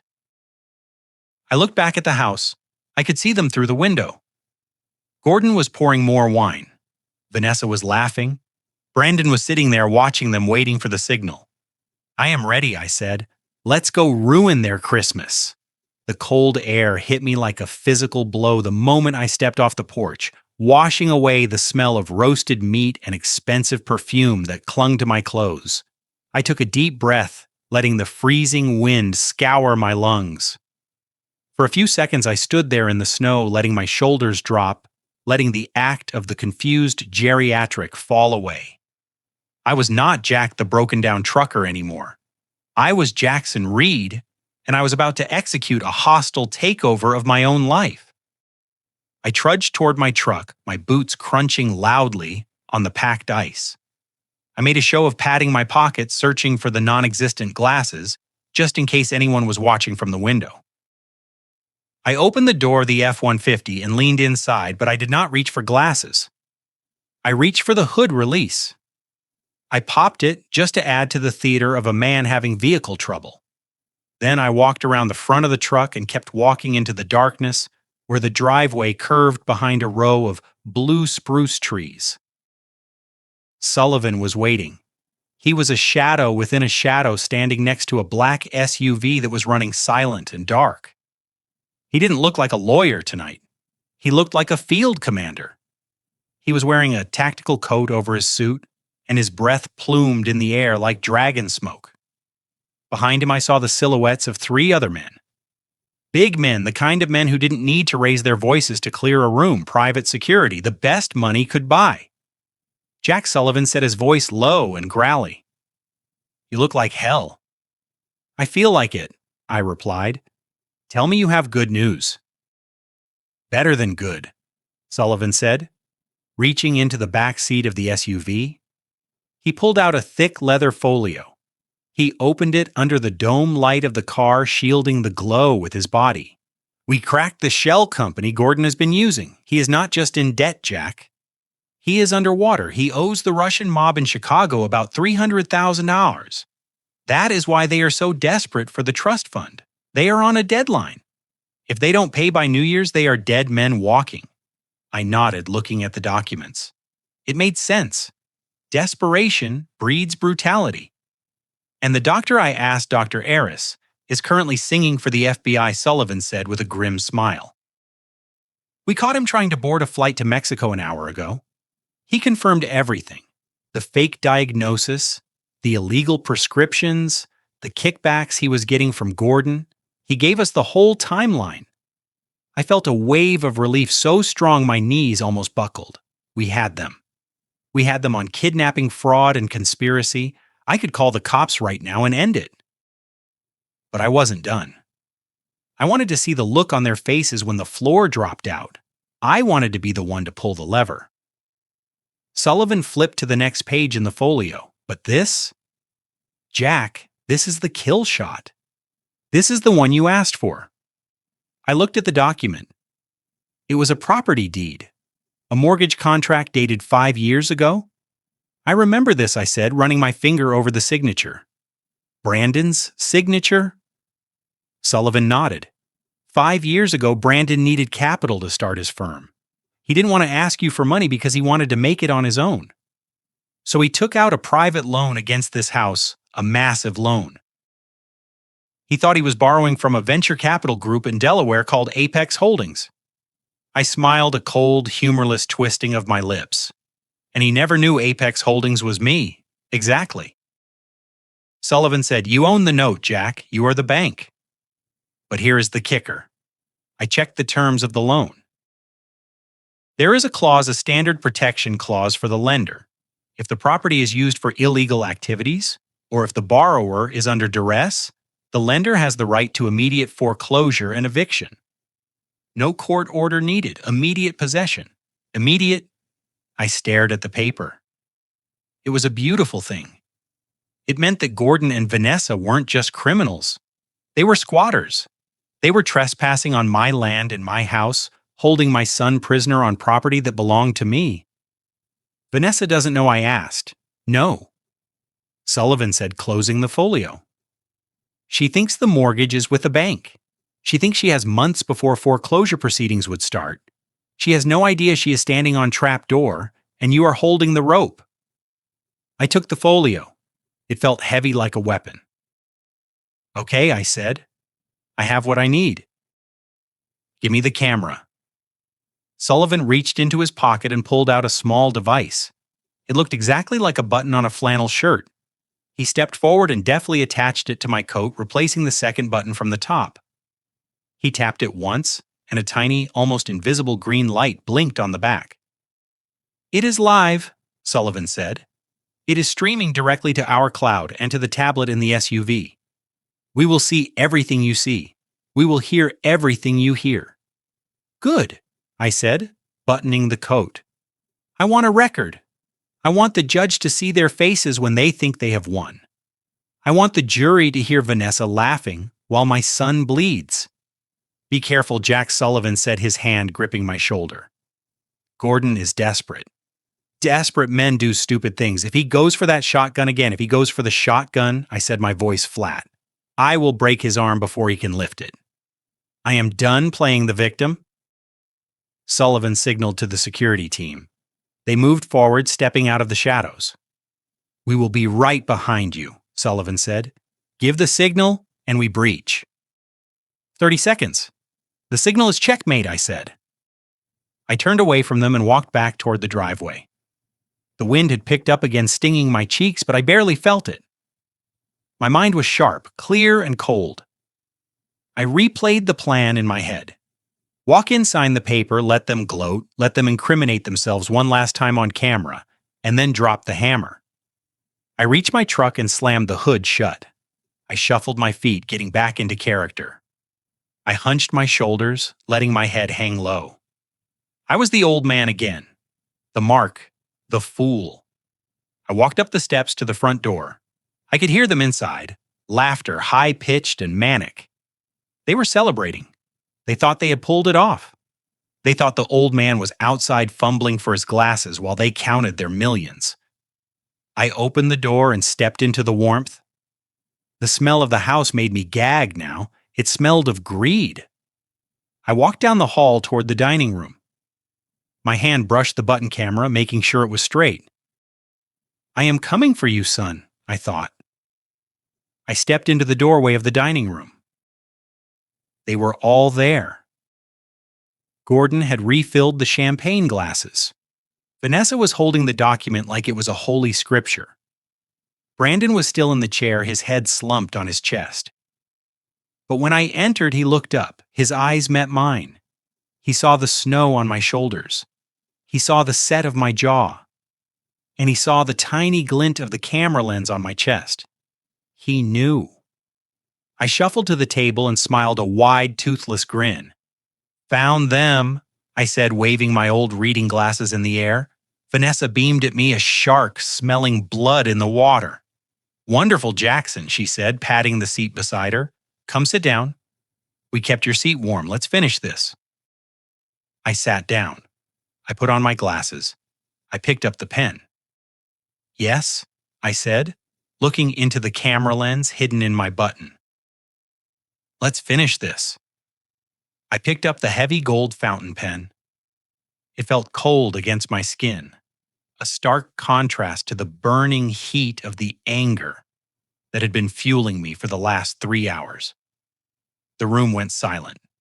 The only sound was the howling of the wind outside and the shallow, raspy breathing of my son next to me. I looked at Gordon. His eyes were wide, fixed on the tip of the pen, like a starving dog watching a piece of meat. Beatrice was holding her breath, her jeweled hands clutching her wine glass so hard I thought the stem might snap.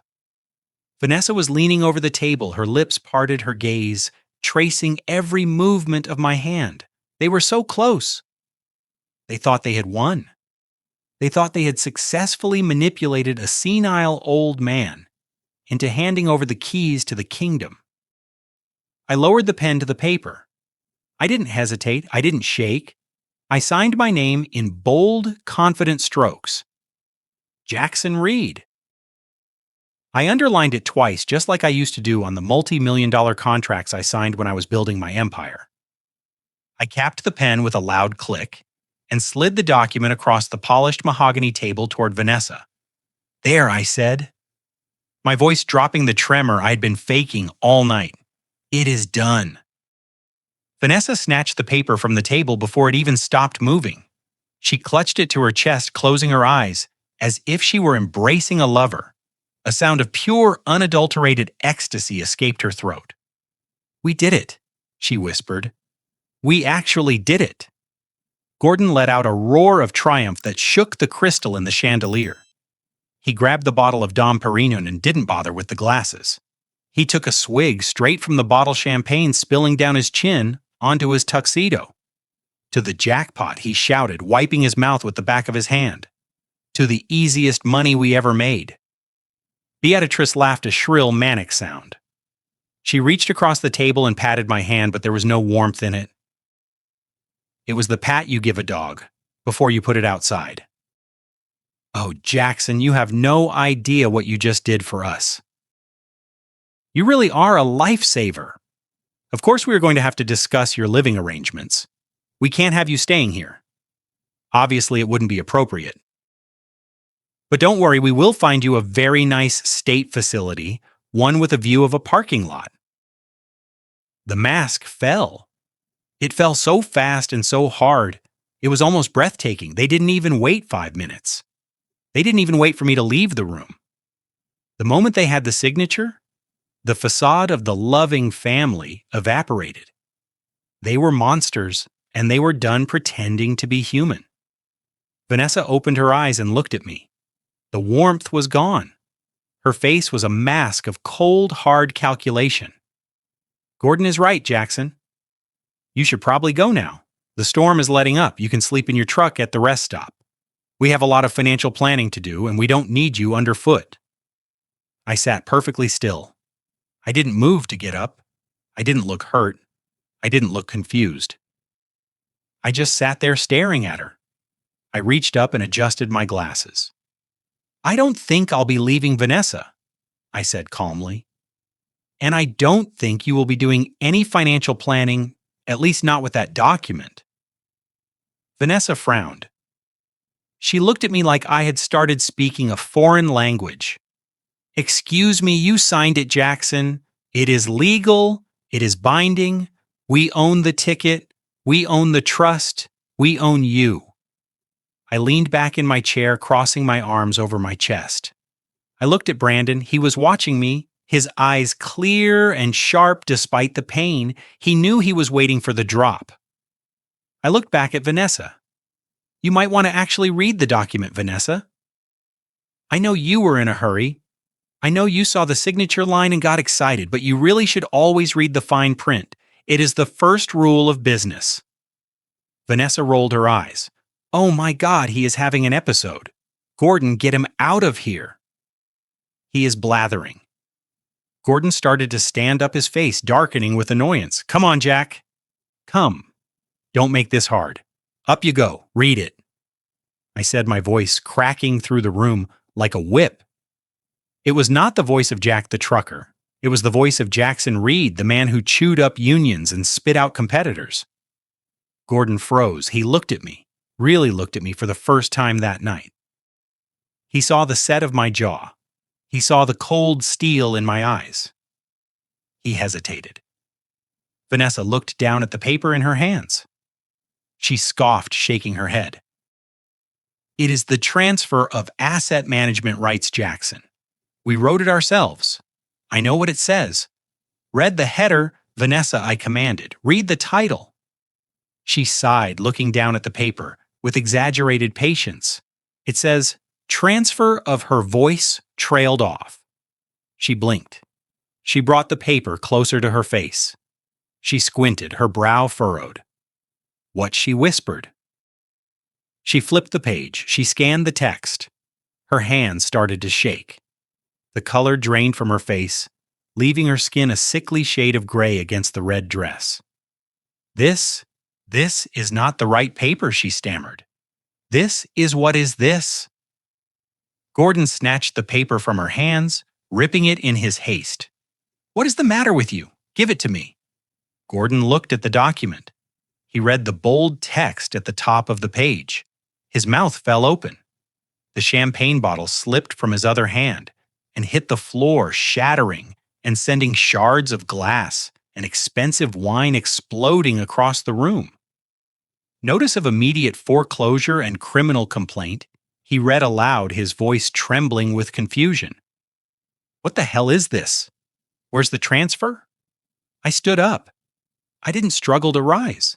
I didn't use the table for support. I stood up straight, my full 6'3" frame unfolding like a darker shadow in the room. I brushed the crumbs from my dirty coat. I took off the old reading glasses and tossed them onto the table. They clattered next to the broken glass. I reached into my pocket and pulled out the tire iron I'd been carrying all night.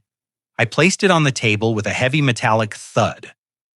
"The transfer doesn't exist, Gordon," I said, my voice low and dangerous, filling the silent room. "There is no lottery ticket. There is no 2 million. I forged it, just like you forged my son's medical records. Just like you forged the narrative of his addiction." Vanessa backed away until she hit the sideboard. You forged it. But why?" "To get in the door," I said, stepping around the table. "To get you to sit down. To get you to bring my son up from the dungeon you built for him." I pointed a finger at the document in Gordon's hands. "That document you just watched me sign is a formal eviction notice. It states that as the primary lien holder of this property, I am exercising my right to immediate possession due to criminal activity taking place on the premises." Gordon looked at the paper, then at me, then at the walls of the house. You are the lien holder." "That is impossible." "Brandon borrowed from Apex Holdings." "I am Apex Holdings," I roared. "I am the bank, Gordon. I am the money. I built this house. I bought this land. And for the last 5 years, I have watched you leeches suck the life out of my son." I turned to Vanessa. She was trembling, shaking her head in denial. "And the second part of that document," I continued, my voice dropping to a terrifying whisper, "is a sworn criminal complaint. It details the kidnapping, false imprisonment, assault, and battery and conspiracy to commit fraud that I have witnessed here tonight. It details the drug trafficking of Dr. Eris, who is, by the way, currently in FBI custody, singing your names to a federal prosecutor." Vanessa let out a choked sob. "No, that is not true." "It is true," I said. "And it gets worse. I know about the credit cards Eleanor opened in my name. I know about the 50 grand Benjamin paid to the forger. I know everything. I tapped the second button on my coat. And so does the district attorney.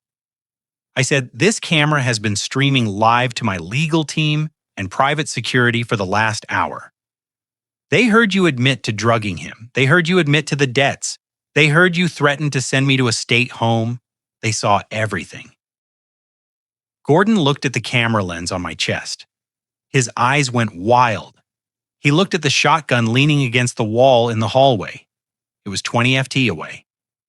Don't even think about it, Gordon, I said, reading his mind. You are fat, drunk, and slow.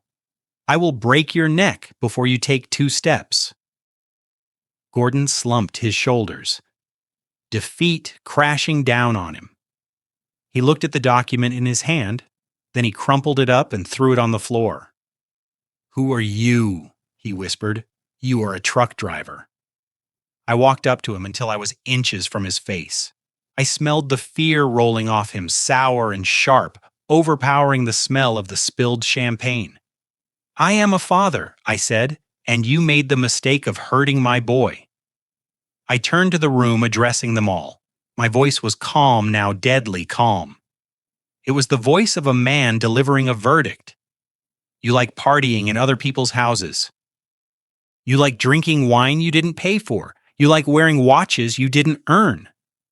I reached out and ripped the PC Felipe off Gordon's wrist. The strap broke with a snap. I put it in my pocket. Well, I hope you enjoyed the meal. I hope the lobster was tender because this party is over. I looked at Vanessa, who was crying silent tears of ruin. I looked at Beatrice, who was staring into her empty wine glass as if the world had ended. I am paying for this party. I said I am picking up the tab.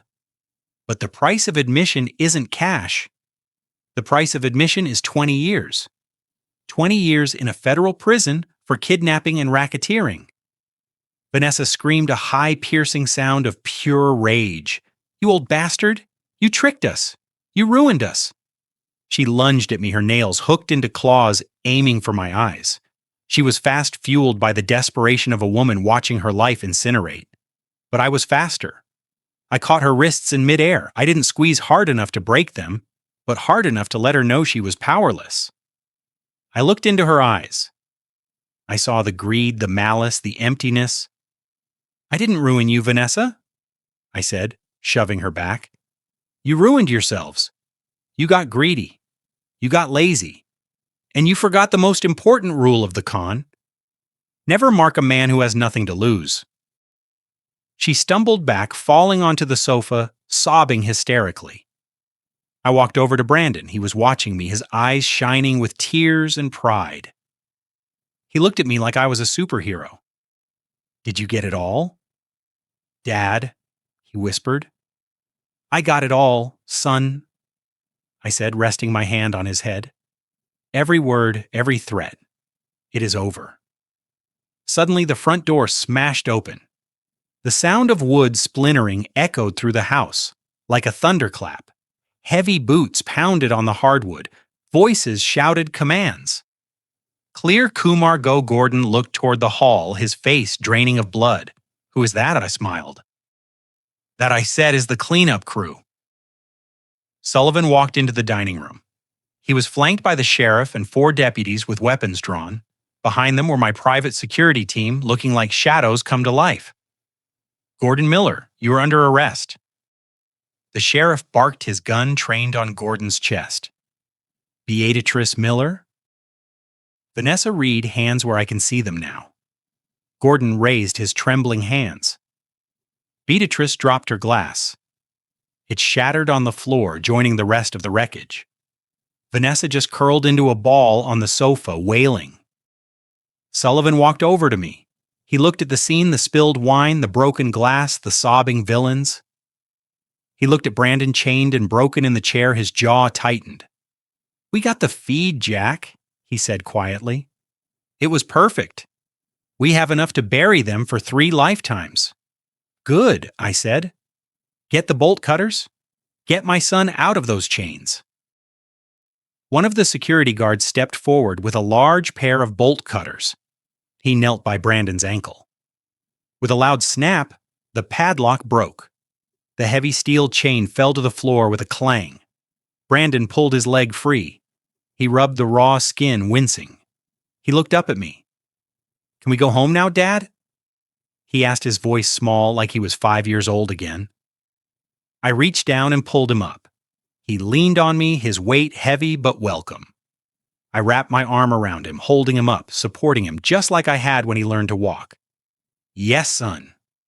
I said, "We are going home and they are going to hell." I walked him toward the door past the police who were cuffing Gordon and Beatrice past Vanessa, who was being dragged screaming from the sofa. I didn't look at them. They didn't exist anymore. They were just ghosts fading in the rearview mirror. I walked my son out into the snow. The storm had passed. The air was crisp and clean. The stars were out, shining bright and cold above the mountains. I helped Brandon into the passenger seat of my old truck. I climbed into the driver's side. I started the engine. It roared to life, a comforting, familiar sound. As we drove down the driveway, I looked in the mirror one last time. I saw the flashing lights of the police cars reflecting off the glass walls of the house. I saw the end of an empire of lies. I reached over and patted Brandon's hand. "Merry Christmas, son," I said. He squeezed my hand back. "Merry Christmas, Dad." We drove into the night, leaving the wreckage behind us. The eagle had landed and the wolves were in the cage. The front door didn't just open. It exploded inward with a concussive boom that shook the dust from the ceiling rafters. Splinters of expensive mahogany sprayed across the foyer like shrapnel. Before the echo had even died down, the hallway was flooded with the blinding white beams of tactical flashlights cutting through the dim mood lighting of the house. Heavy boots thundered against the hardwood floors, a rhythmic drum beat of inevitable justice closing in. Sullivan stepped through the ruined doorway first. He looked like an avenging angel in his long coat, flanked by the county sheriff and a full tactical team, heavily armed and moving with military precision. They swept into the dining room, weapons raised voices, barking commands that overlapped into a wall of sound. Sheriff's department. Nobody move hands in the air now. Gordon dropped the crumpled eviction notice as if it had turned into a live viper. His hands shot up, trembling so violently that the fat on his arms jiggled. Beatrice let out a strangled yelp and tried to hide behind her high-back chair, her fur coat slipping to the floor. Vanessa just stood there, frozen her face, a mask of pure, unadulterated shock.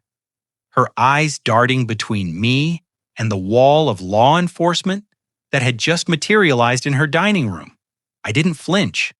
I didn't raise my hands. I just stood there calm in the eye of the hurricane I had summoned. I looked at Sullivan and gave him a small nod. He lowered his weapon and signaled the team to hold the perimeter. The room fell into a tense, vibrating silence, broken only by the whimpering of Beatrice and the ragged breathing of my son. Sullivan walked toward the table, his steps measured and heavy. He stopped next to me and placed a briefcase on the table next to the ruined feast. He looked at Gordon with eyes cold enough to freeze nitrogen. "Gordon Miller," he said, his voice flat and professional. "You are done." Gordon stammered, sweat pouring down his face, melting his spray tan. This is a mistake. He's trespassing. He forged a lottery ticket. He is the criminal here." I laughed. It was a dry, harsh sound. I walked over to the massive 80-inch flat-screen television mounted above the fireplace. It was the centerpiece of the room, a symbol of the luxury they prioritized over my son's life. I pulled a small remote from my pocket. "You want to talk about criminals?" "Gordon," I said, "let's review the evidence. Let's watch the instant replay." I pointed the remote and hit the cast button, syncing it to the feed from the button camera on my coat and the backup audio recorders Sullivan's team had planted earlier. The screen flickered to life. The resolution was crystal clear. The room was filled with the sound of Vanessa's voice, amplified and distorted by the speakers. It was the recording from 10 minutes ago. He is a junkie. We have to restrain him or he claws his own eyes out. It breaks my heart, really. Then the video cut to a split screen showing the basement footage Sullivan had hacked into earlier. It showed Beatrice injecting Brandon with a syringe while Gordon held him down. It showed them laughing as they locked the chain around his ankle. Vanessa screamed, "Turn it off! Turn it off right now!" She lunged toward the TV, but a deputy stepped in her path, his hand resting on his holster. She recoiled, backing away, her hands covering her mouth, as her own voice continued to damn her from the speakers. I switched the feed now. It was Gordon's voice booming through the room. I pushed him. I heard the bones snap. "We can't let him divorce you." I looked at Gordon. His face had gone from red to a sickly shade of paste. He was watching his own confession, staring at the digital ghost of his own cruelty. "That is not real," he whispered, his voice cracking. "That is AI. You faked it." Sullivan stepped forward, opening the briefcase. He pulled out a stack of papers and tossed them onto the table. They slid across the polished wood, stopping right in front of Gordon. "Is this fake too?" Gordon Sullivan asked.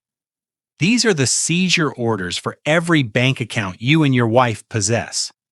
As of 10 minutes ago, your credit cards are dead. Your checking accounts are frozen. Your offshore shell company in the Caymans. We flagged it for international money laundering. The feds are already seizing the assets." Beatrice let out a wail and collapsed into her chair, clutching her chest. "My money! You can't take my money. It is not your money." Sullivan said, his voice cutting like a razor. "It never was. It was Brandon's money. It was the company's money. And now it is evidence." Sullivan pointed toward the window where the flashing blue lights of the police cruisers were illuminating the snow. "And take a look outside. That tow truck pulling into the driveway. It is here for the Range Rover and the Mercedes. You purchased them with embezzled funds from the Reed Logistics corporate account. That makes them stolen property. They are gone. Gordon, you are walking to jail." Vanessa was shaking her head back and forth, muttering, "No, no, no," over and over again. She looked at me, her eyes filled with hate. "You can't do this. I am his wife. I have rights." I stepped closer to her. "You have the right to remain silent, Vanessa," I said. "And I suggest you use it because Dr. Aris didn't." Her head snapped up. "That is right," Sullivan added, delivering the final blow. "Dr. Aris was arrested at the airport 45 minutes ago. He was trying to board a flight to Cabo with a bag full of cash. He didn't even make it through security before he started talking. He gave us everything, Vanessa. The fake prescriptions, the falsified competency reports. He even told us about the plan to overdose Brandon on the 26th. He called it the exit strategy." Vanessa's knees gave out. She didn't fall gracefully. She crumbled, hitting the floor in a heap of red silk and despair. The realization that there was no way out, that the walls had closed in completely, finally broke her. But Gordon didn't break. He snapped. I saw it happen.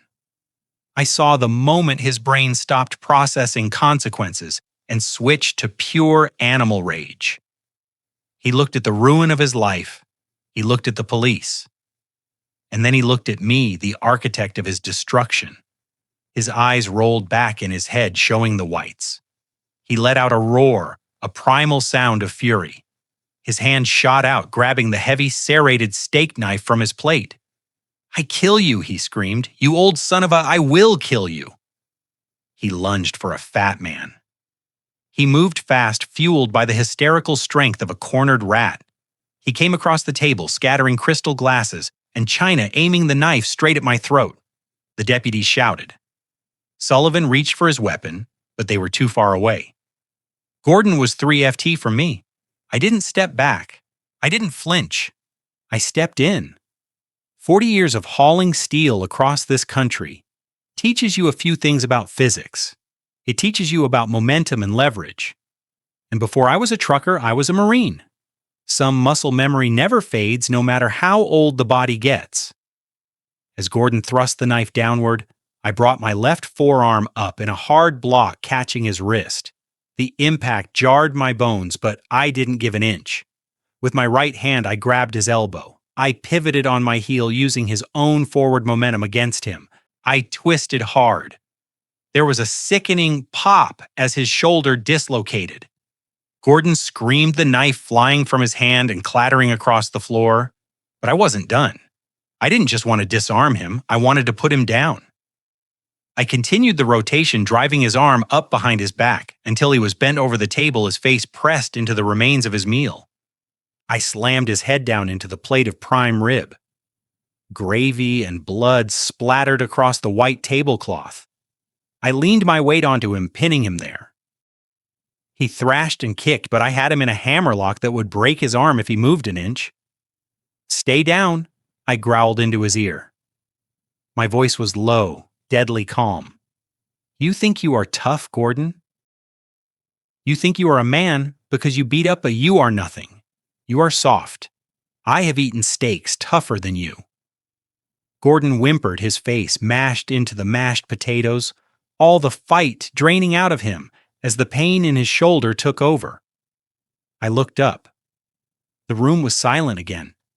The deputies had their guns trained on us, but they hadn't fired. They saw that the situation was controlled. Sullivan was looking at me with a mixture of shock and professional admiration. I released Gordon's arm and stepped back, smoothing the front of my dirty coat. Gordon slid off the table and fell to the floor, clutching his shoulder, moaning in agony. "He is all yours, Sheriff," I said, my breathing steady, my heart rate barely elevated. I believe that is assault with a deadly weapon to add to the list. The sheriff holstered his gun and stepped forward, pulling a pair of handcuffs from his belt. He hauled Gordon to his feet, roughly spinning him around. Gordon screamed again as the cuffs clicked shut. "Gordon Miller, you are under arrest," the sheriff barked. Two other deputies moved on Vanessa and Beatrice. They hauled them up, pulling their hands behind their backs. Beatrice was sobbing hysterically, begging them not to ruin her coat. Vanessa was silent now, her eyes dead, staring at nothing. I turned away from them. I didn't care about their rights or their pleas. I walked over to the chair where Brandon sat. He was watching me, his eyes wide with awe. He had seen his father, the old truck driver, take down a man with a knife without breaking a sweat. "Did you see that, Dad?" He whispered, a small smile breaking through the pain on his face. "You went full commando." I reached out and brushed a piece of lint off his shoulder. "I told you, son." I said, my voice soft again, "just for him. Nobody hurts my boy." Nobody. Sullivan walked over, putting a hand on my shoulder. "The ambulance is 2 minutes out, Jack," he said. "Let's get him out of these chains before they get here." I nodded. I took the bolt cutters from the security guard who had just entered. I knelt down at my son's feet. With one solid squeeze, I cut the last link to his nightmare. It was over. The wolves were caged and the eagle had landed. The sound of the bolt cutters biting into the steel link was the sweetest music I had ever heard. It started with a metallic crunch, followed by a sharp snap that echoed through the silent dining room. The heavy chain that had tethered my son like an animal for 3 months slithered to the floor, landing with a dull thud on the hardwood. Brandon let out a gasp, a sound that was half sob and half relief. He pulled his leg back instinctively, rubbing the raw, bruised skin where the shackle had eaten into his flesh. I did not wait for the paramedics. I dropped to my knees beside the chair, ignoring the ache in my old joints. I reached out and pulled my son into my arms. He collapsed against me, burying his face in my dirty, snow-covered coat. He smelled of sickness and confinement, but to me he smelled like my boy. He wept. It wasn't the quiet weeping of a man trying to save face. It was the guttural, unchecked sobbing of a soul that had been pushed to the brink of breaking and had just been pulled back from the ledge. I held him tight, wrapping my arms around his emaciated frame, feeling every rib through his thin t-shirt. I rested my chin on his matted hair and rocked him gently, just like I used to do when he was a toddler, and scraped his knee. "I got you, son." I whispered, my own voice thick with tears I refused to shed. "I got you. You are safe now. Nobody is ever going to touch you again." He gripped my coat, his fingers digging in like claws. "You came back," he choked out. "You really came back." "I told you," I said, pulling back to look him in the eye. The eagle always lands. While we held each other, the rest of the room descended into the chaotic finale of a Greek tragedy. Vanessa was not going quietly. 2 deputies had to physically drag her toward the door. Her red silk dress, the one she had worn like armor, was torn at the hem, snagged on the wreckage of the dinner table. Her hair was wild, her makeup smeared into a grotesque mask. She wasn't screaming about her husband. She wasn't asking for forgiveness.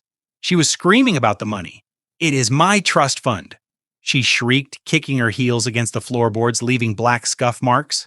"I earned it. I put up with him for 5 years. It is mine. You can't take it." I watched her go, feeling nothing but a cold, hollow pity. She was a hollow shell of a human being filled only with greed.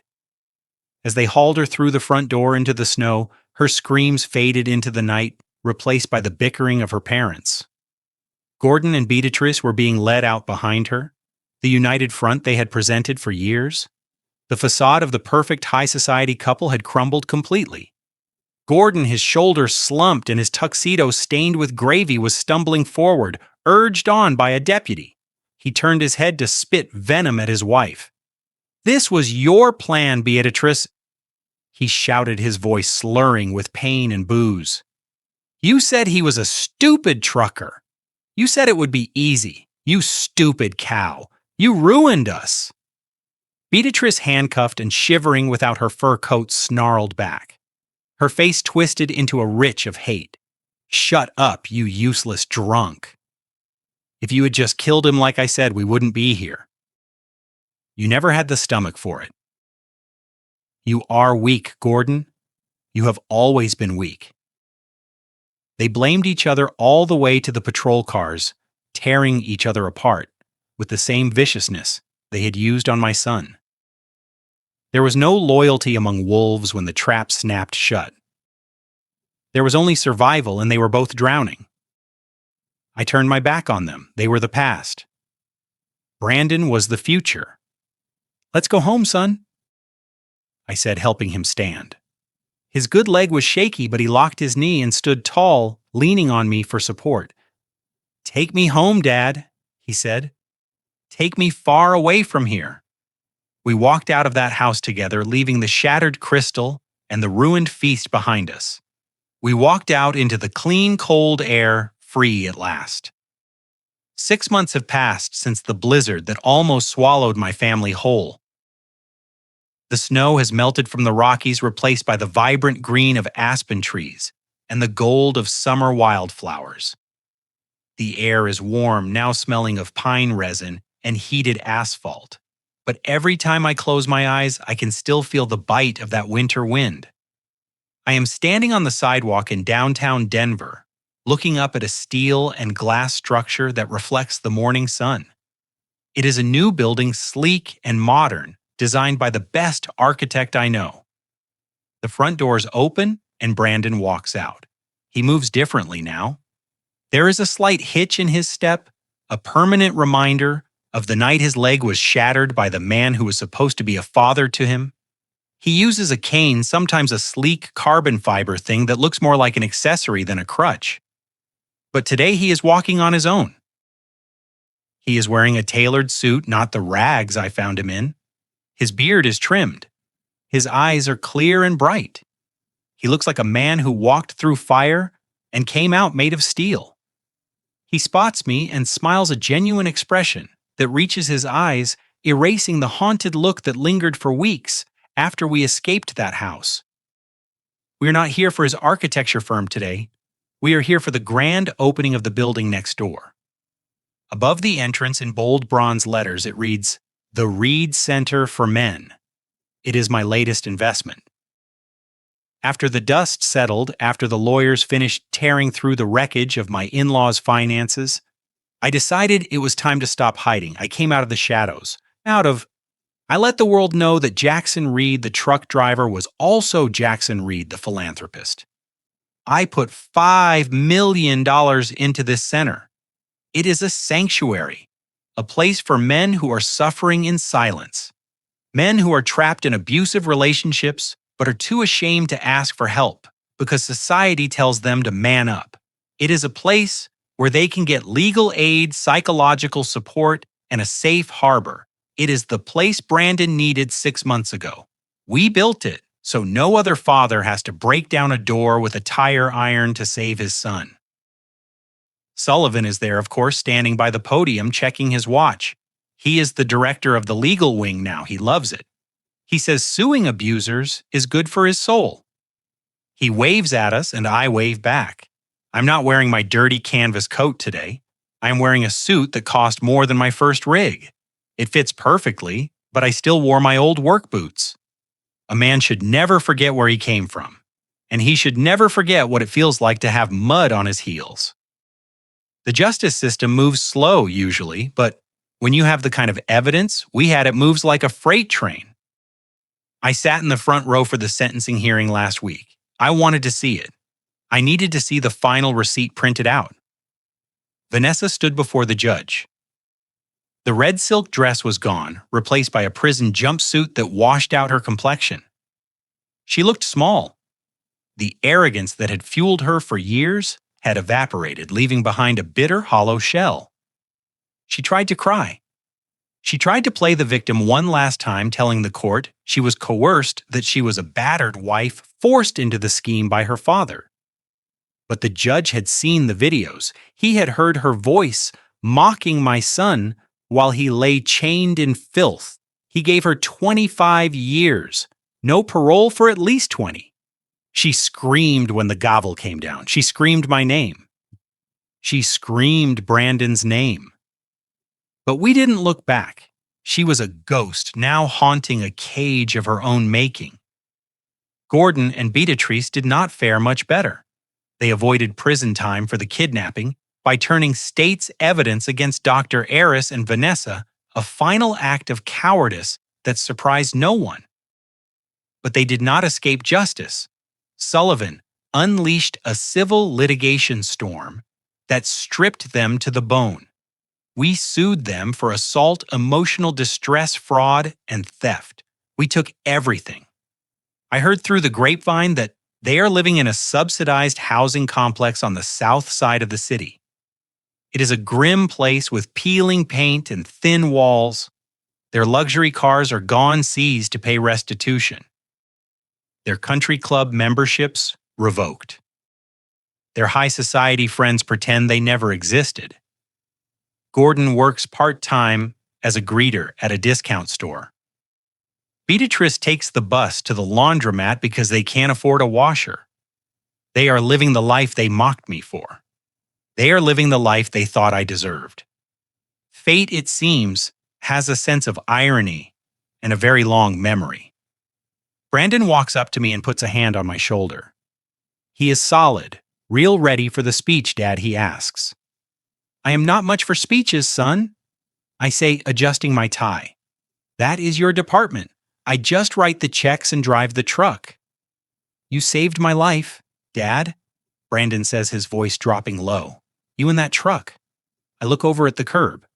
The F-150 is parked there gleaming in the sun. I had it restored. New engine, new paint, but I kept the dents in the bumper. They tell a story. We walk toward the podium together. The crowd is cheering. Flashes from cameras are popping. For years I hid my success because I thought it would protect my son from becoming soft. I thought struggle builds character, and maybe it does. But I learned that there are different kinds of struggle. There is the struggle to build something, and there is the struggle to survive the people who want to tear it down. I learned that protecting your family doesn't mean hiding the truth. It means standing in front of them when the storm comes. It means being the wall that the wind breaks against. I step up to the microphone. I look out at the crowd. I see young men with fear in their eyes. Men who remind me of Brandon 6 months ago. I see fathers who look worried. I see survivors. I clear my throat. I don't have a prepared speech. I just have the truth. They looked at me. I say my voice booming over the speakers without a tremor. They looked at my old truck and my dirty coat, and they saw a victim. They saw a weak old man they could push around. They saw an easy mark. I paused, letting the silence stretch out. They didn't know that the man driving that truck had spent 40 years hauling steel through ice storms and hurricanes. They didn't know that I built an empire with these two hands. They made the mistake of judging the book by its cover. They made the mistake of thinking that kindness is weakness. I look at Brandon standing tall and proud. But their biggest mistake, I continue, my voice hardening into iron, was forgetting one simple rule of nature. You can mess with a man's money, you can mess with a man's pride, but you never ever mess with a man's son. The crowd erupts. I feel a hand on my back. It is Sullivan. It is Brandon. It is my team. I am Jackson Reed. I am a father. I am a trucker. And I am the nightmare of anyone who thinks they can prey on the innocent. As I walk off the stage, I look at the sky. It is blue and endless. The winter is over. The chains are broken. And for the first time in a long time, the road ahead is clear. I reach into my pocket and pull out the old tire iron. I don't need it anymore. I toss it into the bed of my truck with a clang. It settles there, a reminder of the night the eagle landed. Let them underestimate us. Let them think we are weak. We know the truth. And if they ever come back, if anyone ever tries to hurt my family again, they won't meet the businessman. They will meet the Father, and God help them. Then we live in a world obsessed with appearances. People judge you by your clothes, your car, or your job title. Gordon and Vanessa looked at my old truck and saw weakness. They didn't see the decades of grit it took to build an empire. They forgot that the most dangerous men aren't the ones shouting the loudest, but the ones who have survived the storms in silence. Real power isn't about control or money. It's about being the shield for those you love. If you take one thing from my story, let it be this. Never mistake silence for ignorance, and never ever underestimate a father's love. If you believe that family is worth fighting for, hit that like button and share this story with someone who needs to hear it. Don't forget to subscribe for more stories of justice. Until next time.